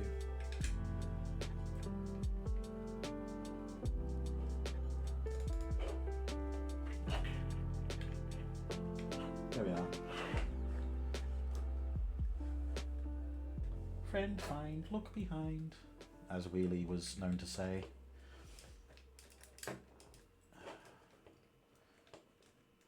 There you go, that's what I think of Wheelie. Oh shit, gonna get hit. No, you can't, I'll poop my pant. Me Grimlock saying, get fucked. I'm sorry, Wheelie, but you're just not good. You do not you do not do anything to improve this this team up in the Studio Series line. Also, why is his hand positioned as if he's going to finger someone? God, not only is this an awful figure, he's also a sex criminal. Craigasm. Ooh, speaking of sex criminal, hello Tin, how you doing? Phew. Of all the lists that Tin is on, he's at the top of mine. How you doing, sir? Oh, hey. Hey. Welcome, Tin. How you doing? Welcome to Transformers Tuesday. We're over the halfway point. I've got 3 figures left, including the one right here. So let's get Grimlock transformed. Start with the arms, bring them forward, fold the hands around. Thank you, Space. Not too bad, dude. Yourself? Yeah, I'm good, thank you. Quite warm. It's very warm in this room. But, or maybe I'm just pleased to see you. Whichever. But yeah. Good, thanks. Fine, thank you. Where's that go? It goes just there. Okay. Then this folds out. And then the knees are tapped in at the front, so pull them forward. Pull them like that, is it? Okay. And then they click together.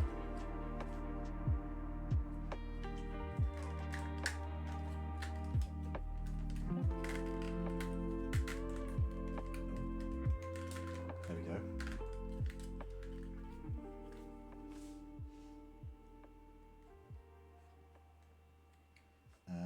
Yeah, okay, done.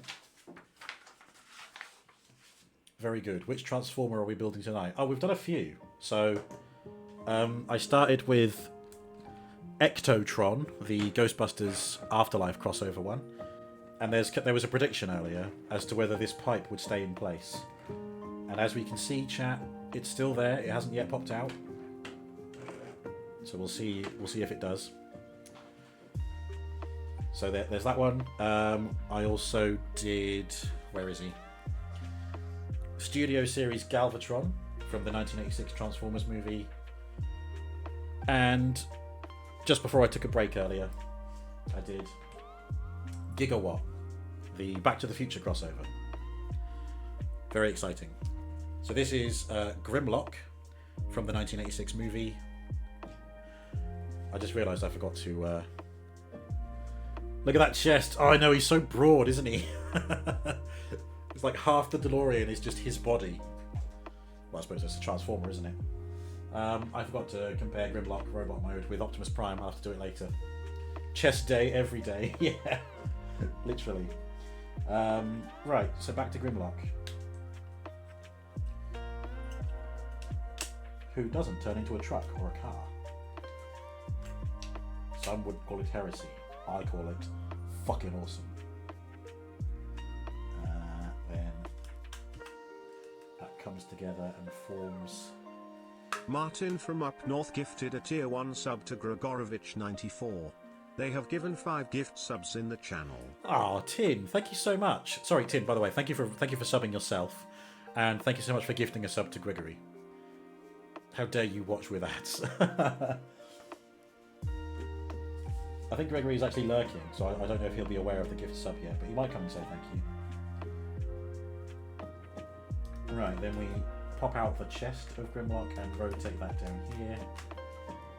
That's fairly standard affair. That usually happens in all versions of this character.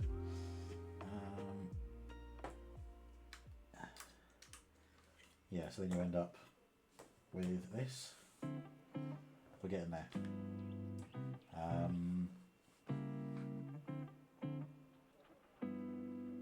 Wait, what's it saying to do there?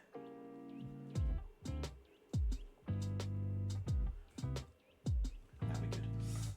Fold the head down. You're number one on the bits board now. I've got to claim the gift sub board. Now, yeah. Oh wait, are you number one on bits? Hang on. Because it hasn't updated and it says Owen is... Wait, what? Owen is bad at games.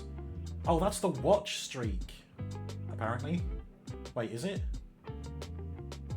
Ice-T Gamer says 38, Space Bunny says 39, and Owen is bad at games says 69. Nice. Oh, that's clip. Owen has clipped 69 times in here? I better tell him. Oh, wait.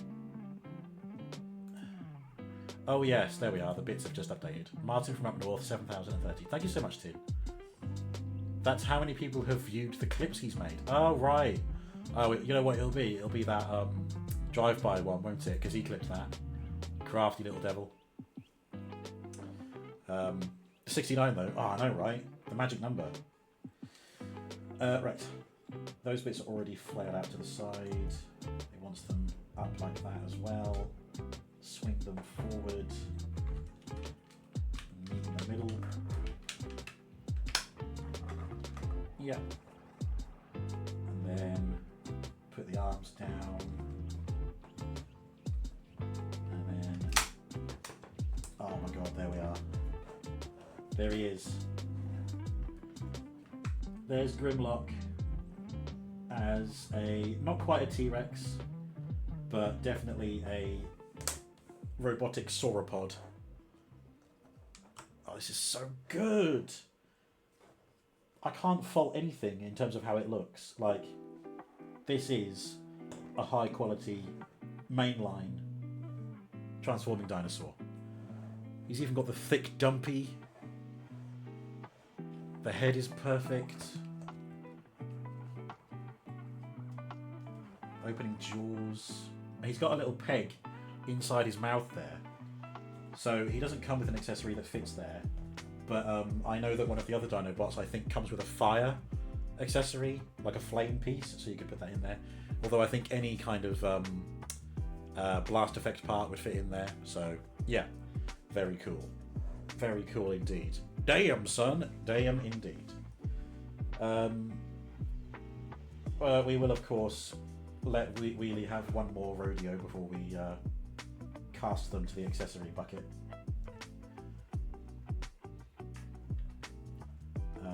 They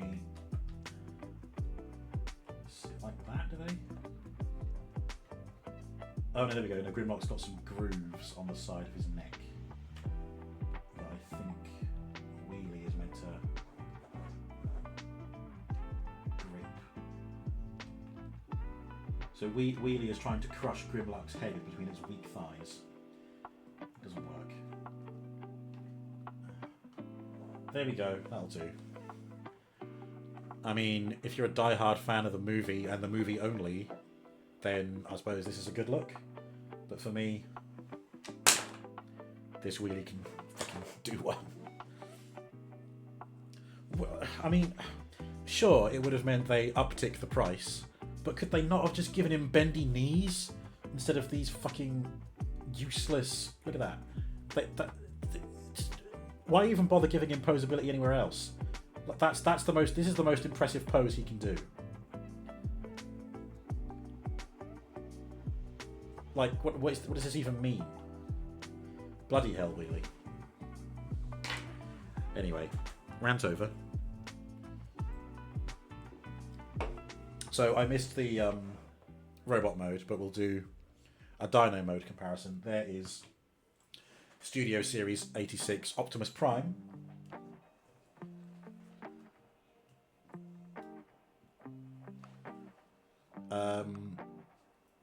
Yeah, I do think that Grimlock's robot mode would be much bigger than Prime. I'll have to do a proper comparison later when I change them back. But they look really good together. Really good. Muy bien. Right, and lastly, Grimlock comes with weapon storage on his back. In Dino mode, you take the gun and put these little tabs here on the underside of his feet.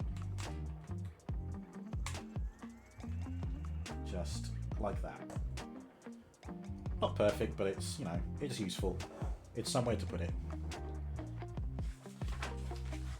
Yeah, fucking brilliant figure.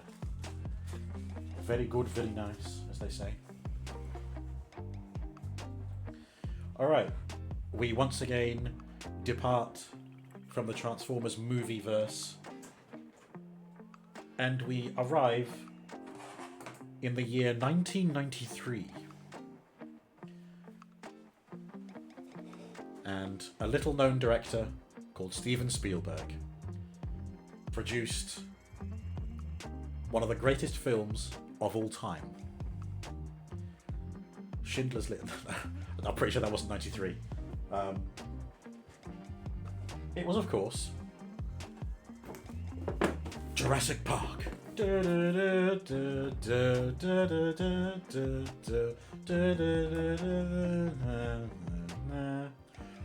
Holy fucking shit, it's a dinosaur. Jesus Christ, what the fuck? So on and so forth. I got this for an absolute steal as well. This is, I mean, I know for sure that it's on Amazon for like close to 100. I paid 65. And it came from a toy store at Comic Con called The Great Toy Hunt. And I'm like, yep, it certainly was a hunt. And I have got the prime kill. I literally saw it from a distance and I was like, is that the Transforming Jurassic Park set? And as I got closer, I saw the collaborative logo and I was like, it is. And I had to quickly gesture to Hannah and Will and Joe, who we were walking around with. I had to be like, wait guys, wait. I just need to go and get this. Oh, wait, no, sorry. Before I cut into the box, something I quite like about this is that it doesn't show you what they turn into. I mean, obviously they turn into robots, but it doesn't show you what the robots look like. Oh, hello. There's a fun little bio here. Tyrannocon Rex is loose. Repeat, Tyrannocon Rex is loose. Do not panic. Autobot JP93 has been dispatched and is equipped to handle the situation. With state-of-the-art GPS tracking systems and all-wheel drive for traversing bumpy jungle terrain, JP93 will track down the asset out of containment and return her to her paddock promptly. If you see Tyrannocon Rex, do not approach her. Please call Jurassic Park security when you are safely out of range. Nice. Look at that. Ford official licensed product, because it is a Ford Explorer, I think, are what the Jeep, the 4x4s are. What does that say? Scan to play. Ford official licensed product, scan to play. I mean, play what? Tins off for a cuppa and to sort out some stuff. You'll leave the stream open so you can listen and watch from a distance. No problem, Tin. Thank you so much. Yeah, there's just these two guys left. Then I'll be converting everybody back to wherever they were when they were in package. And then I'll be calling the stream for that. So, let's, oh my god. It's Mr. DNA. Dino DNA.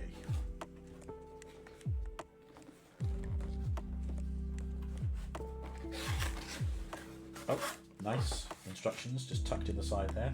Little spoiler for what the robot mode looks like.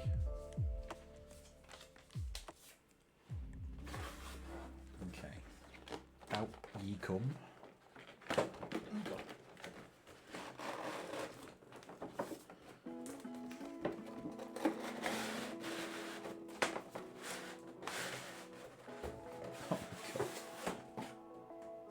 A lot of effort just to take out the cardboard.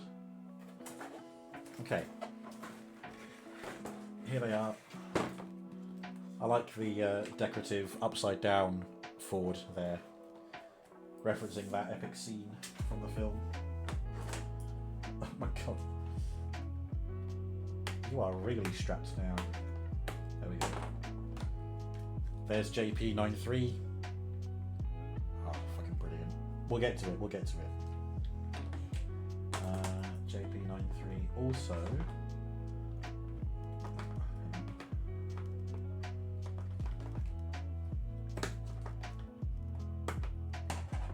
comes with a gun, which is vaguely made to look like the shotgun that Muldoon uses when he's about to track down the raptors in the film. I can kind of see it. I can see there's like the mold of like a hinge here where he folds out the shoulder piece to brace it against his arm. So I thought that was a pretty cool detail. There's another Muldoon reference that we'll get to later on as well. Let's free Tyrannocon Rex.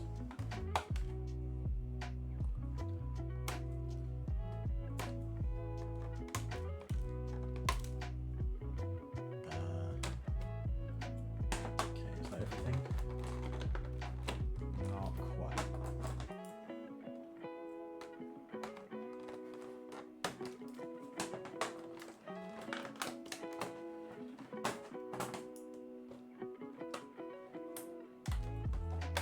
There we go.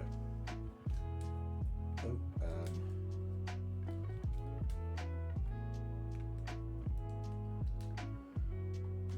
there we go.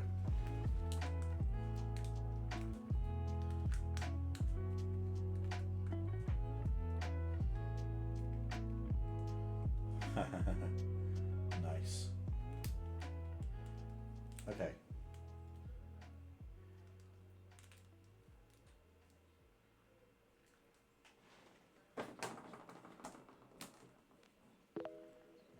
Let's put this away.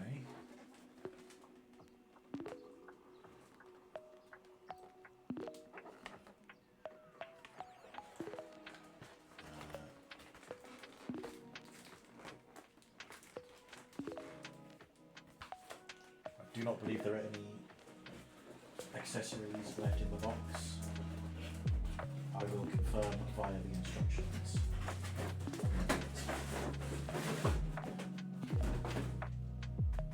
Whew. Okay. So there's Tyrannocon Rex and there's JP93. This is a pretty cool crossover when you think about it. It also kind of made sense from a logistic standpoint because Tyrannocon Rex is a repaint of Earthrise Dinobot Megatron from the Earthrise toy line, I believe. Or the War for Cybertron toy line, one of those. The one that had a Netflix show. So yeah, just paint it brown, make the robot mode look a little bit different, and you got yourself a Jurassic Park crossover. And then the only new unique thing they had to do was a Ford Explorer for JP93. Hey, that's my kind of park. A sick park. Or a sick park, if you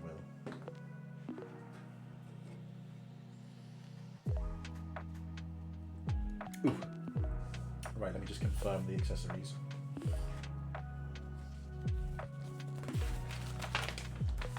Oh my god. The instructions are huge, but I suppose it's got to fit 2 figures on, so yeah. Oh, good. The vehicle has 2 modes of weapon storage. You've got roof mounted, which where?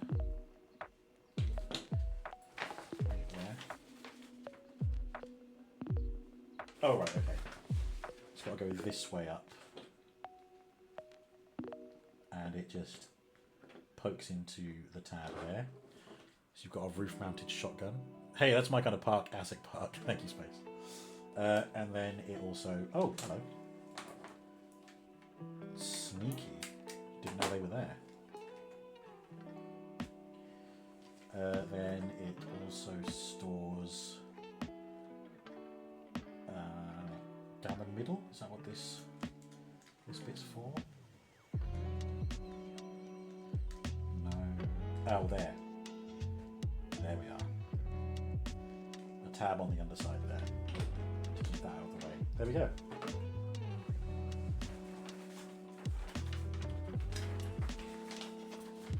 Oh wait, no, I said I was going to confirm accessories, didn't I? So we've got the shotgun for JP93.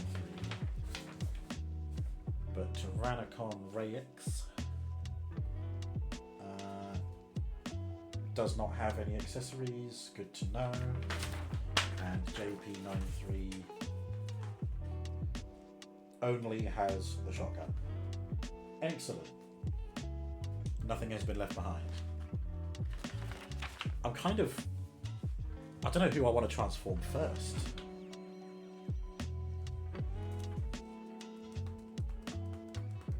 I don't think JP93 will take long to transform at all.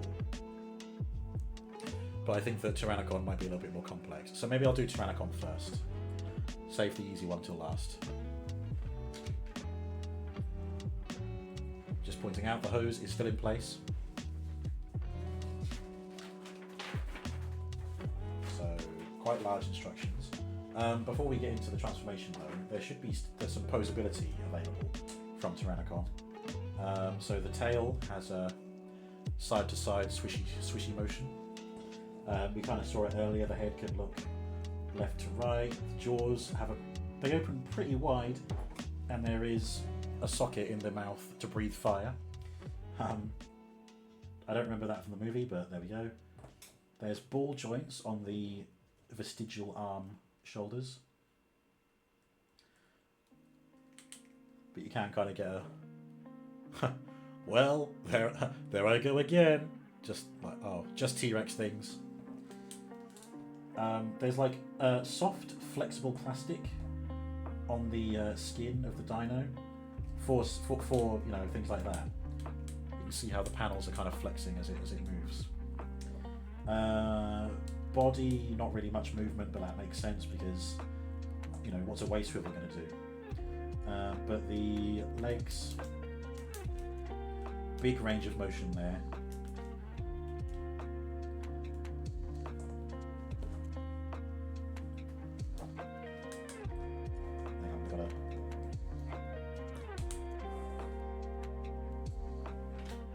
There's your action shot. T-Rex going for the Ford Explorer.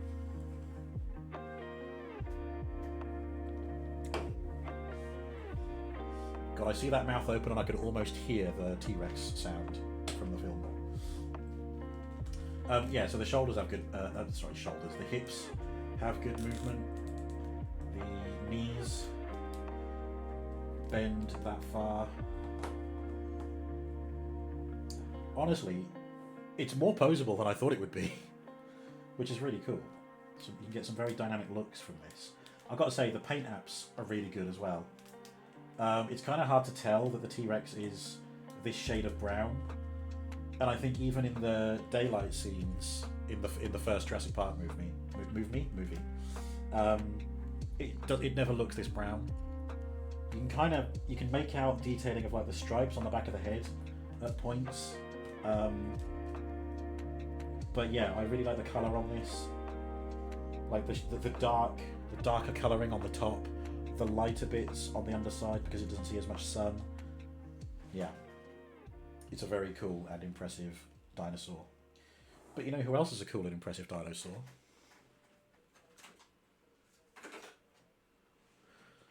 I mean, I couldn't not compare these two, could I?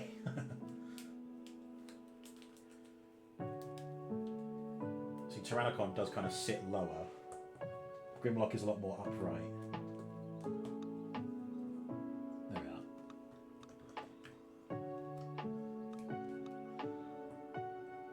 Shall I try and have them do the Spider-Man meme?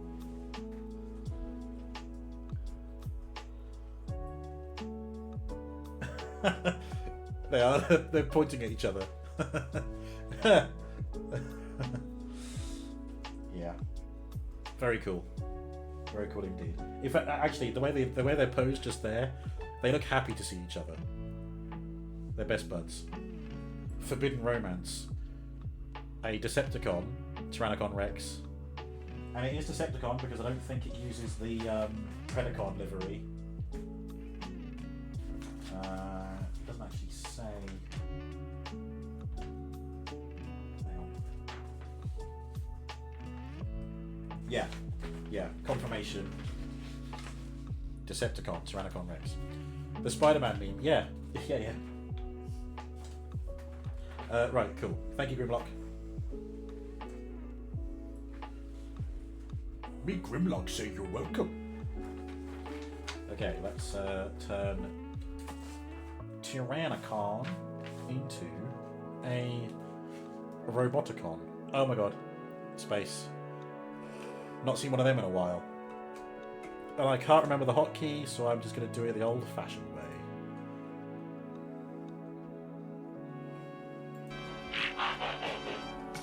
Okay, Reflector. Let's see what you can see.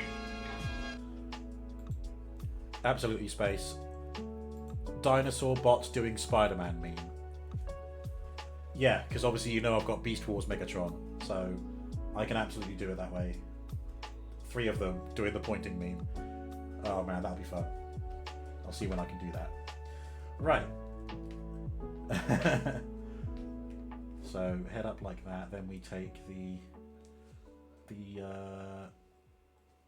these bits, and they come up like that.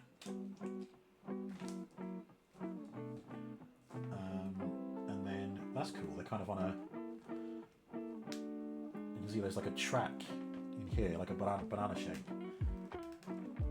So you can move it all the way around. So I've got to move it up like that. Okay.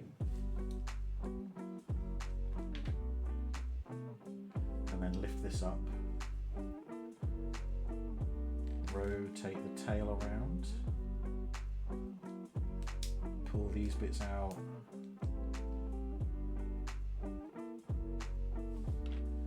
And rotate them up. Oh, and they peg into a little slot in the side of the leg. Okay. Cool. Yep, just did that. And then they come down like that. They will be the legs at one point.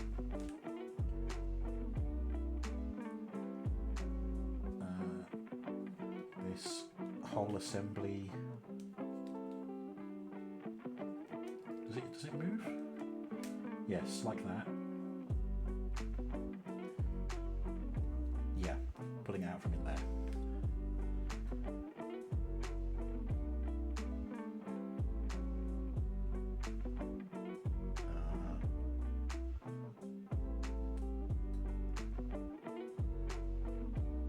Alright, so now the legs are coming down like this to meet in the middle. Oh my god.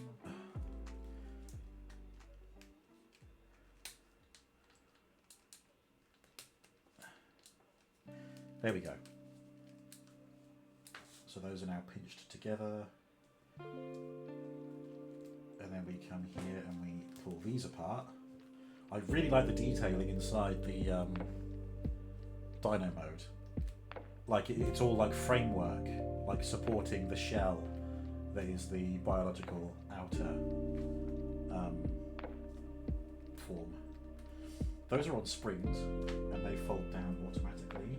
And then we fold those in. And then this whole assembly rotates like that. Pop the head out.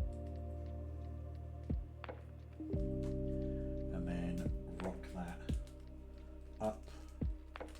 And then I think that all clips together like that. Yep, way ahead here. Come around to the back and the arms go in like that.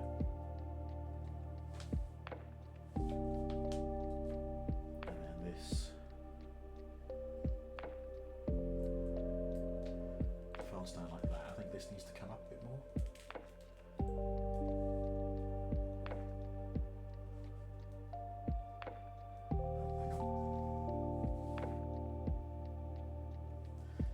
Oh yeah, let me move these aside for now. There we go. That's fixed in place now. And then these arms just tuck into the back. Okay. T-Rex arm down like that.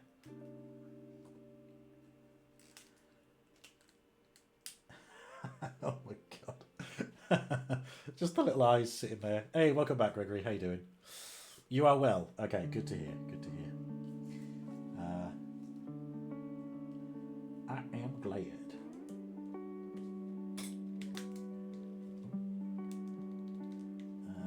These move off to the side. Yep, and rotate up. Okay, yeah.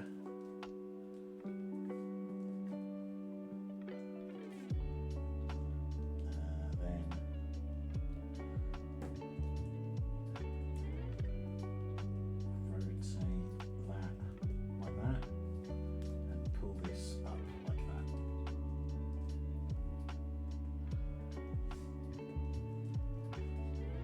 And that comes down. Is it meant to play that? Yeah, I think that's right. So interestingly enough, and I read about this before, while Tyrannocon Rex has like a regular hand in here, the tail arm does not detach. It is fixed. But that's fine.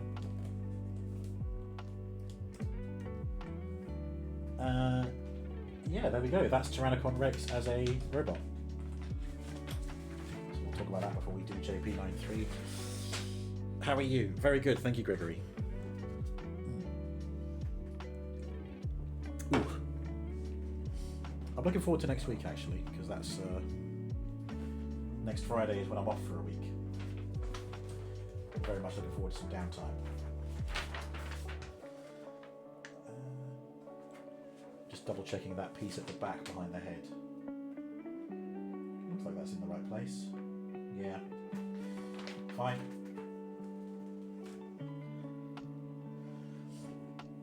Yeah, so as I said, this is a retool and repaint of Earthrise. I think it's Earthrise Transformers War for Cybertron Kingdom, or Earthrise Kingdom, something like that.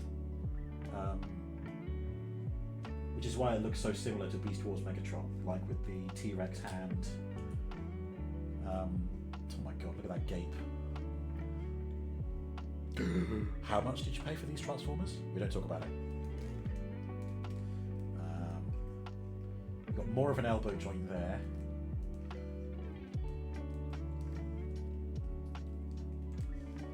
But yeah, you can only have the head facing one way, so.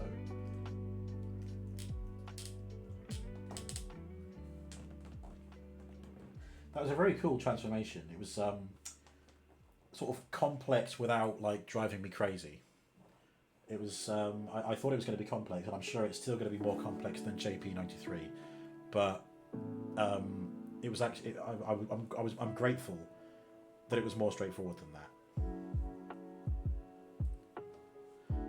Quite a bit of a shell former, which is what you call Transformers, who have like these big pieces of themselves hanging off the back. But honestly, I think, you know, considering the size of the T-Rex we just looked at, I think it could be worse. Really nice red and black colouring on the inside. I'm sorry, I keep fiddling with the head because it's on this rocking sort of plate, and that's as far as it'll go, and it looks like it wants to clip further forward, but it won't. I'm just going to bring it forward and see if... Like, I don't know if it's meant to fix in place through friction, or if it's meant to clip into place or something. But the head's on a ball joint, so I don't want to be... Oh, there we go, it does click into place. I don't know if you heard that. So now the head is fixed in place. And speaking of the head, it's a very cool, like, just a very beastly look. There's no facial expression to be got from it. Just a red slit of a visor, and with like some sort of black mandibles here. Definitely leaning into the sort of beast formers kind of thing. Yeah, very cool. This does make me want to get the Earthrise version of Megatron. So, I mean, that was on my list anyway. I just ended up getting this one first. Ooh. Okay, so robot postability. As I said, the head is on a ball joint. The ball joint gets very loose when it looks up, but if you pop him back forward, he's nice and stiff again. You can look left and look right. and look down that far. Shoulders there, not ratcheted. There's a little bit of a rocking motion side to side there, but I wonder if that's more for the benefit of beast mode. Shoulder comes up that far, which isn't very really. There's an upper arm rotation, which we saw earlier, which allows for a much bigger elbow bend. But if you rotate it this way, there is some bending this way, though not as much. I mean, that way looks kind of funnier because the eyes, the eyes are still there. Oh.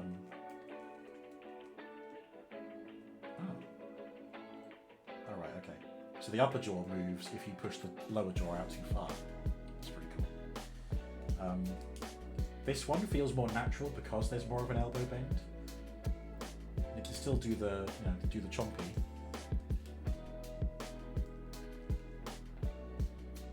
So that looks kind of cool. Obviously the T-Rex head has all the same movements as before. It can look up and down, rotate, open the jaw nice and wide, so on and so forth. The other arm, same rotation there, elbow bend coming up that far. Can't really get to this hand, but it's fixed in place. There's no swivel or finger movement there. You've got some sort of bitey movements here. This bit can sway side to side just as it did in Dino mode. Yeah, that's it really. It's kind of like a big old arm, mechanical claw arm. Oh, I just realised sorry. This is canonically a she. We just read on the bio on the back of the box. Let's move the arms out of the way. Oh, there is a waist swivel, which offers great clearance, despite the fact of all those shell pieces hanging off the back.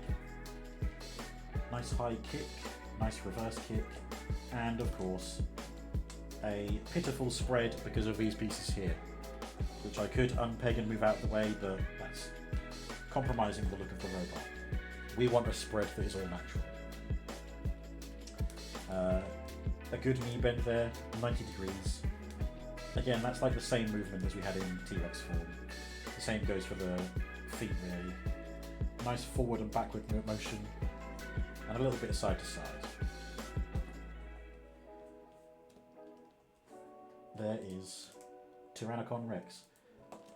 She's very cool. She looks really badass, which I suppose is kind of what you're meant to achieve. Like the red and black on the inside is a lot more aggressive than Megatron's kind of Barney the Dinosaur purple.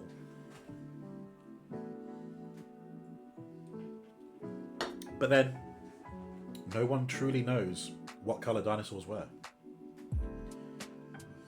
Soft tissue doesn't fossilise, so we don't even 100% know what they look like.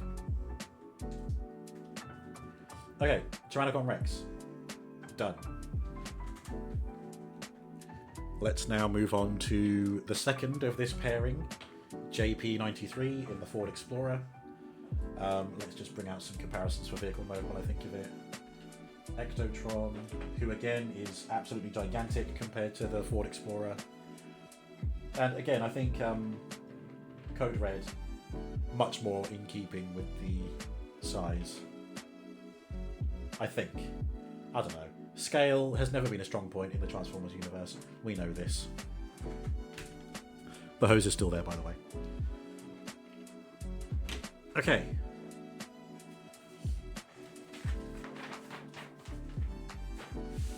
So, the Ford Explorer mode. Very excellent detailing. It's kind of funny that you've got Jurassic P. Ark. Or as we found earlier, Asic Park and Jur. Really nice paint detailing. It's such an iconic look. See, this is car number 4. I don't remember seeing the numbers on the sides of the car during the film. But if number 4 is the one that gets away, I mean, no one says it isn't JP93 in that movie. He probably just can't show his robot form because there's humans nearby. wouldn't be much of a robot in disguise if he gave up his robot mode straight away, would he? Yeah, anyway, really cool. I didn't see how well it rolls. It rolls pretty well. There's a little bit of drag, I think. Anyway, let's see the robot. I would like to see the robot. Flip it over and lift out the arms. Yeah. Ooh, he's got a very loose ball joint on the elbow there. I mean, it holds its position, but it's very, you know, like look, the slightest brush strokes make it wibble all around. Excuse me. Like that, and then straight up. And then we take this whole section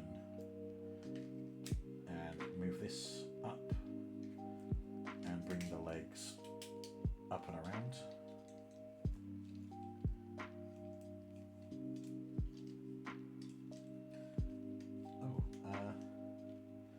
Oh right, those become the undersides of the feet, I think. Yep, and then pull those apart. Yeah, those are very interesting feet. Also, does that clip into place, or does it just sit there? I think it just sits there. Okay, fine.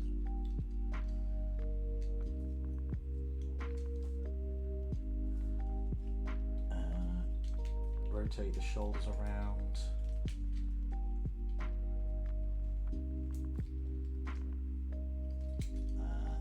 Over here, lift the hood up. Sorry, I was doing that off camera, wasn't I? Lift the hood up. Then 180? What's a 180?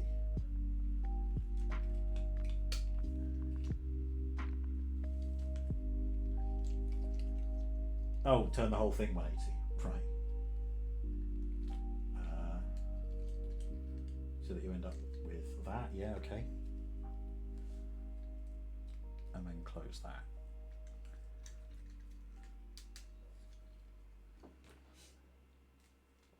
Arms down.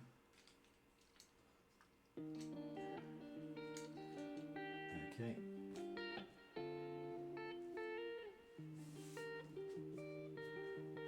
Out. If I can even get to them. Yeah, there's one. And there's two. And then this comes up and tabs into the back. There, like that. Yeah, that's it. I figured that'd be a lot simpler. There is JP93 as a robot. And the gun can go on his back or in his hand.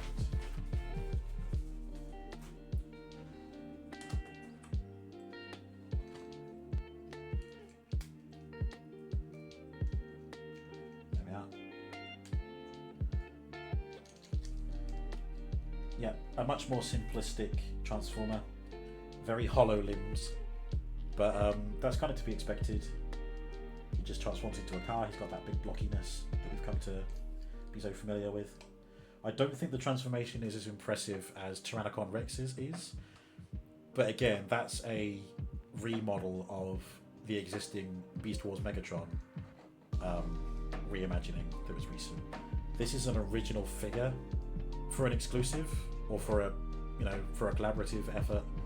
So I don't know, maybe they felt that there's not as much effort worth putting into this, and if they did, it would have upticked the price by quite a bit. So I don't know, they have their reasons. That's not to say I dislike it. I do really like it. I think it's a very cool looking robot mode, and you'll see this is the second Robert Muldoon reference.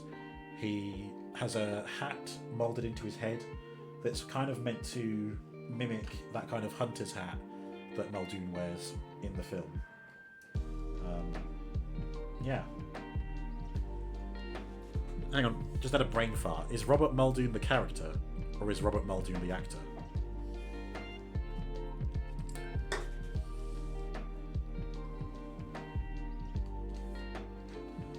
it's the same person I'm thinking of anyway, so yeah. You'll know what I mean. Right, and the gun stores under the windshield, just like that. Nice and tidy.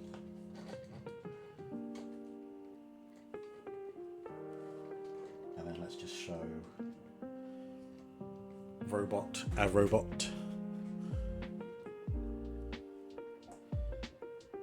Yeah, absolutely dwarfed by Tyrannocon, but that's kind of part of the package. They do kind of look good together. Very opposing colours, bright and cheerful, dark and menacing. Very nice. Okay, so head looks around. It's on a bit of a ball joint. There's a little bit of up and down movement, but not much. Nice, free, frictionless shoulder movement. Yeah, see, this is what I mean. It's a very loose arm. Not much effort involved there at all. Ball jointed elbows, so there's a lot of expression and posability in there. And again, it's not loose as such. Like, you know, it's not like you can still hold a pose. It's not like flopping down, but it's loose enough that you can just effortlessly position the forearm around. I don't know if that's by design or if it's just this copy, but it is kind of the same on both elbows, so maybe it is just a design feature. No hand movement, just the in and out inside the forearm that we saw for the transformation. There is no waist swivel, which I thought there was, but I misread the instructions, so he is locked in that position. He has an okay spread, not quite horizontal, but you know, pretty good. Upper thigh rotation. The hips are kind of loose as well, like in the same way that the elbows are. Knees. The knees bend quite a way, but that's kind of aided by the transformation. And as for the feet, they are kind of just this entire section of the car. So literally just shin and then front of the foot. There's no foot and then leg. But there's a bit of a tilt there. And yeah, that's it. Obviously there's no toe bend. It's literally just the side to side. That's fine. A very cool robot indeed. As they have all been very cool robots. Let's get the whole gang out, revisit who we've looked at this evening. Ectotron, the transforming Ecto-1 from Ghostbusters, specifically Ghostbusters Afterlife. Studio Series 86 Galvatron. Back to the Future transforming DeLorean Gigawatt. Oh, hang on, there's Gigawatt next to JP93. Very cool. And then, of course, there was the absolute masterpiece of Grimlock.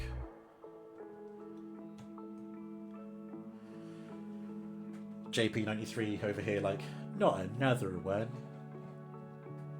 And then, just before JP93, we have Tyrannocon Rex, and then JP93 himself. So another 6 robots added to my collection. My. What a treat. So, as is tradition, I will just convert them back to where they were before, hopefully without the use of instructions. And we will start with Ectotron, who, prediction ended, the hose pipe stayed put for the rest of the stream. I am obviously about to unplug it for the transformation, so that doesn't count. It did not pop out of its own accord, which was what the prediction was for.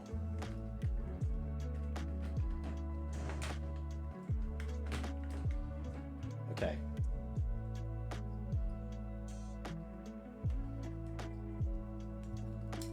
Thank you, Space.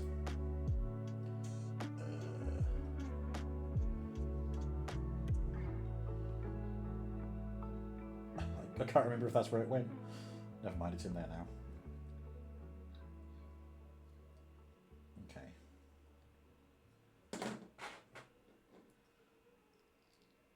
proton pack. I'm going to detach that and reattach it when it's in robot mode. Okay.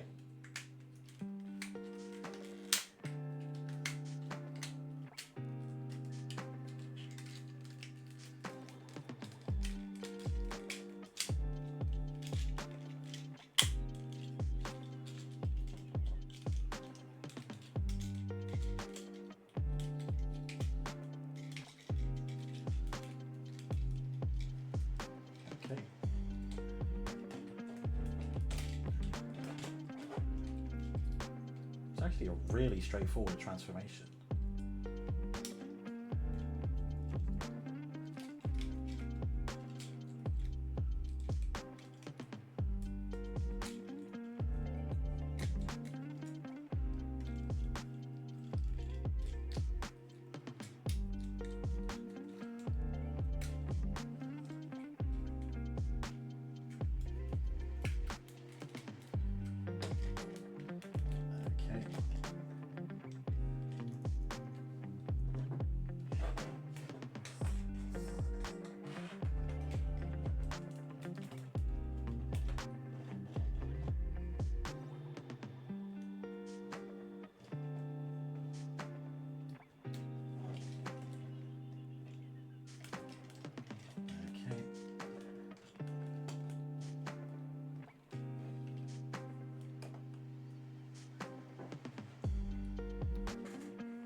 There he is, Ectotron,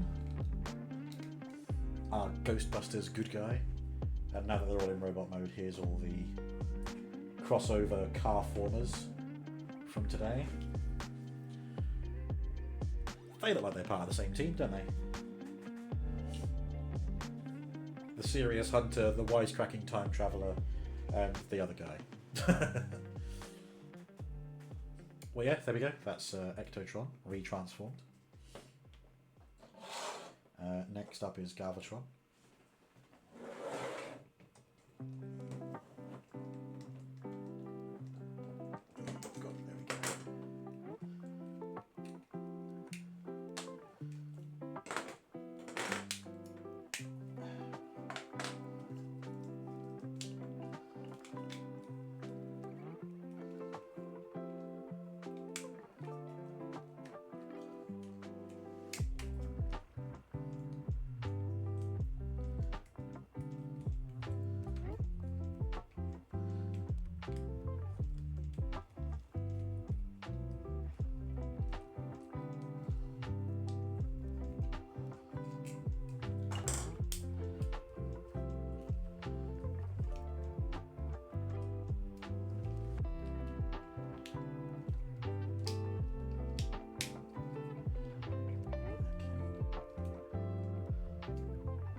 There we go. Just had to force the shoulder in a bit.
pieces, and then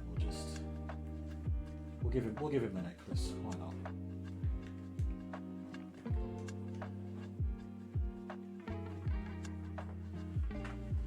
Put his arm cannon together.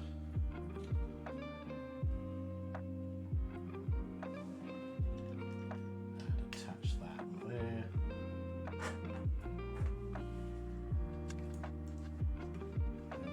I'll have these pieces sitting on his back.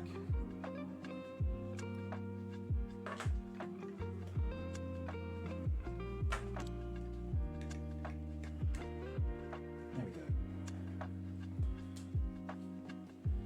So there's Galvatron.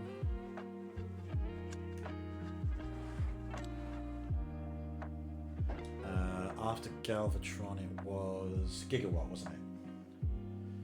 Here we are.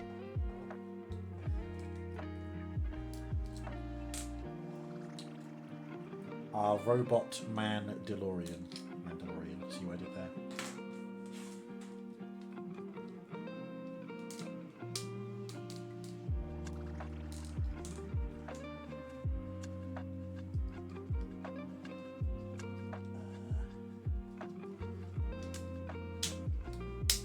Yep, there we go. These fucking wheels, man, I swear.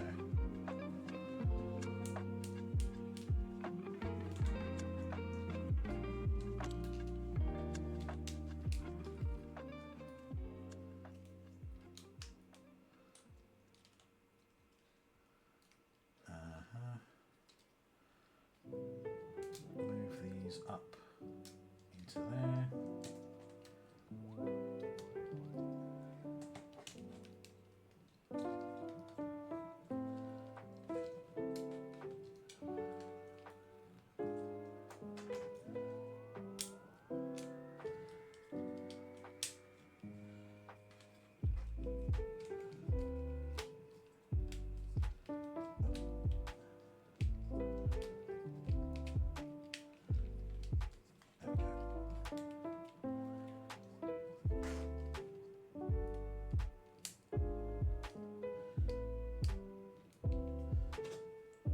Okay, let's put the wheel back for the umpteenth time.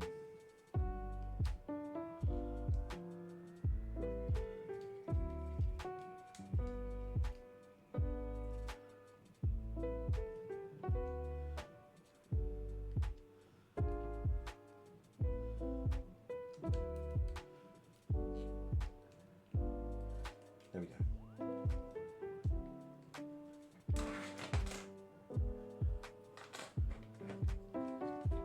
Mr. Fusion in there. We'll put the rod in as well.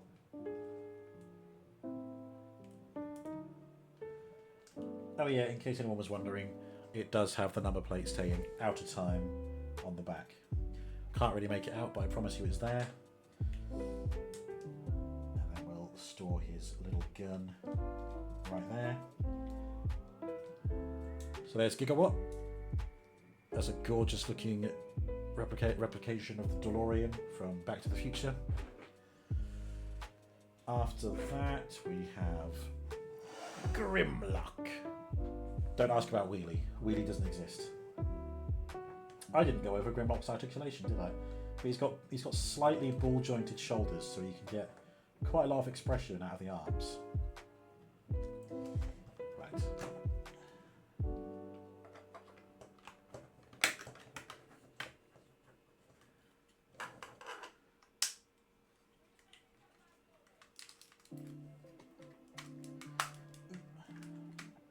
Very excited to get the other Dinobots. Do I have a favourite Dinobot? I mean, everybody loves Grimlock, but I think my favourite Dinobot might be Slug,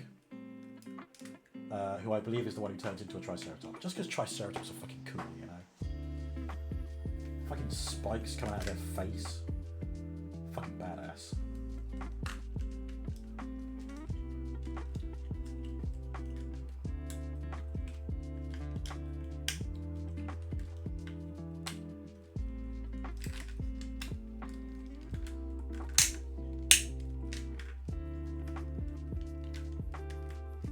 At one point in Comic-Con, we saw a kid whose dad was carrying a bag full of merch they got that day.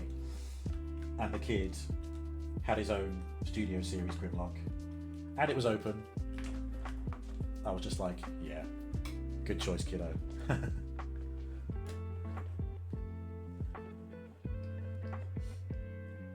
think that's how the arms are positioned. And then you just got these kind of back panels hanging off there. There he is.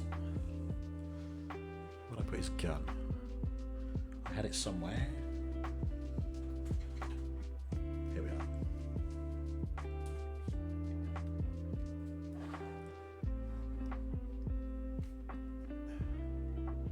Oh, so as promised, there's Grimlock. And there's Studio Series 86 Optimus Prime. And yep, as I suspected, Grimlock is much taller than Optimus Prime, which is how it should be.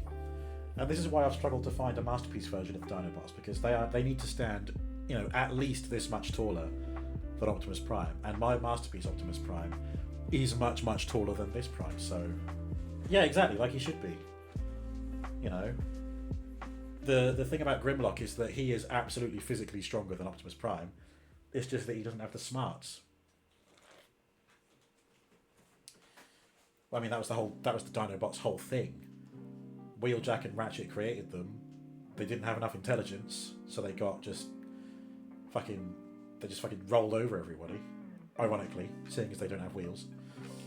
But then they give him a modicum of intelligence, and he's still, you know, speaking in broken sentences. I do enjoy the season 3 episode where Perceptor no, it wasn't Perceptor. It was I think it was the Technobots temporarily gave Grimlock intelligence, like vast intelligence, and he says, "I Grimlock," as opposed to "me Grimlock." It was pretty fun. I enjoyed it. Yeah. So Studio Series 86 Grimlock, and while we've got them in robot mode, there's Grimlock and Tyrannocon Rex. Again, Grimlock much bigger than Tyrannocon. I honestly can't get over how good that Grimlock is. It's fucking great. Right, and now we turn Tyrannocon back into a T-Rex. See if I can manage this.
Did I spin it the right way?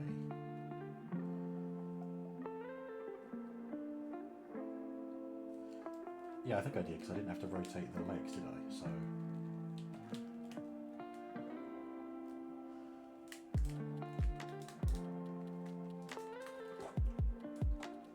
Although, I don't know why he's suddenly upside down.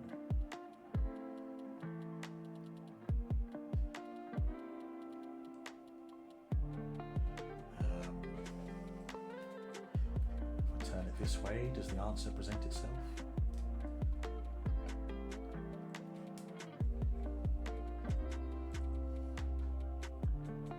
I think I might have spun it the wrong way.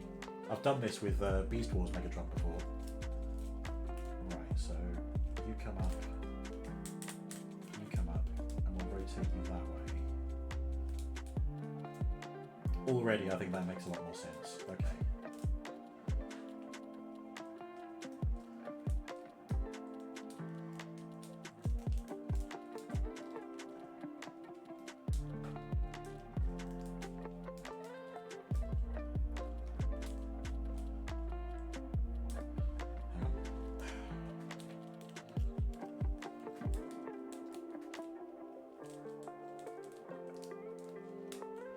we go. Just had to plug in the tab behind the hips. Okay. Right now.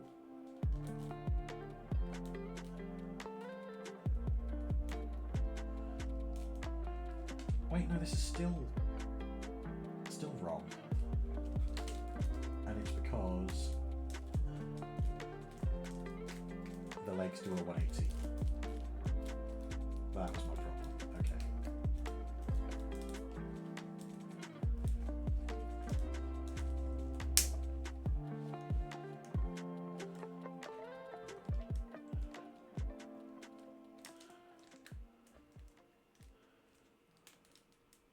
All right.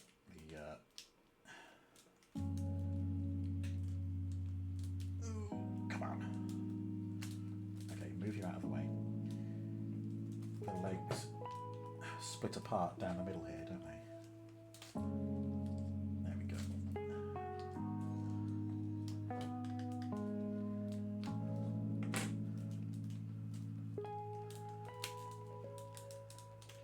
There we go. That gives it the wide stance to comfortably sit astride its own body.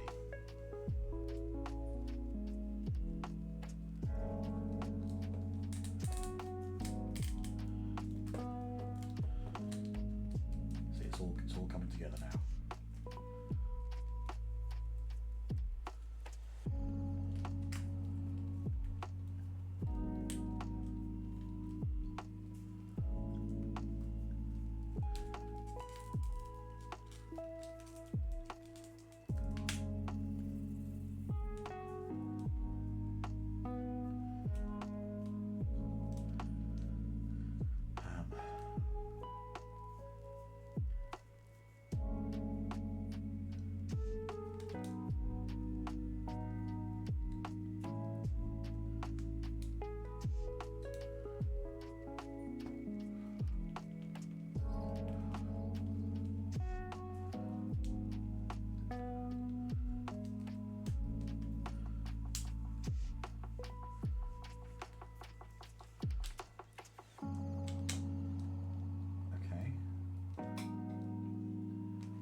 Now listen, I am by no means an expert in anatomy, but I feel like there's something wrong with this, with what I've just done here.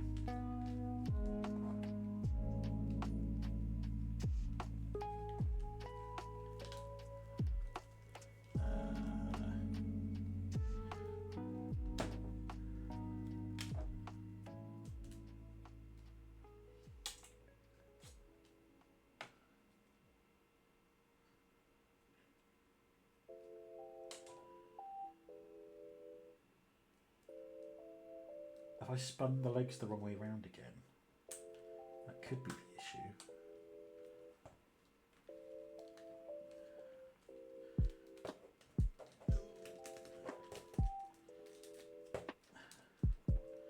There we go. Means the legs are facing the right way.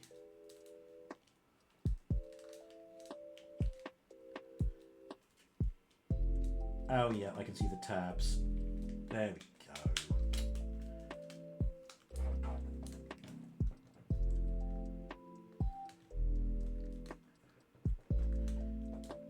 Yeah, it's a transformation that will take a few goes to nail, but I mean we did it right, so big win.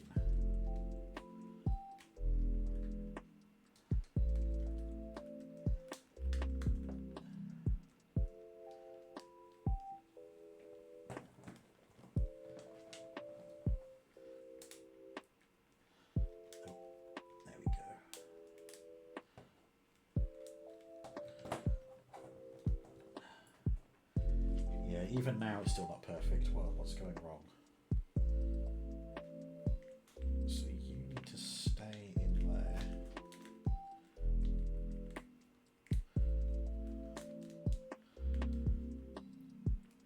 Do you tab into anything to help stay secure? Oh yes, of course. Sorry, I know you can't see what's going on. It's just easier for me to do it where I can see what I'm doing.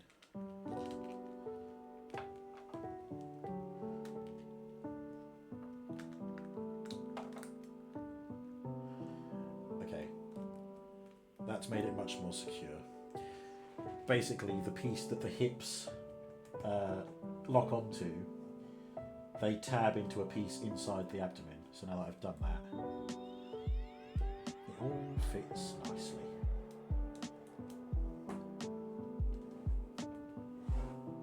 Okay, there we go. There's Tyrannocon Rex.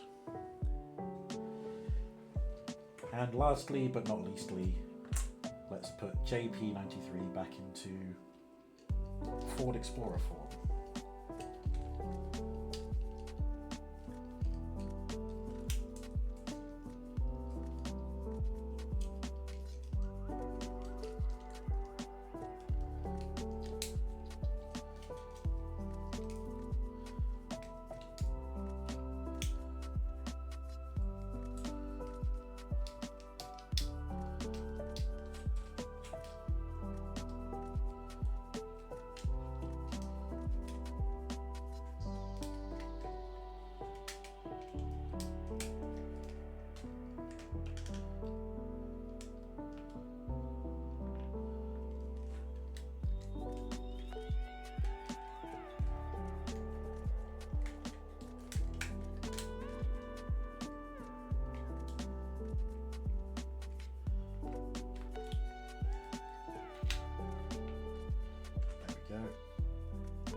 Oh, job done. There's the whole game.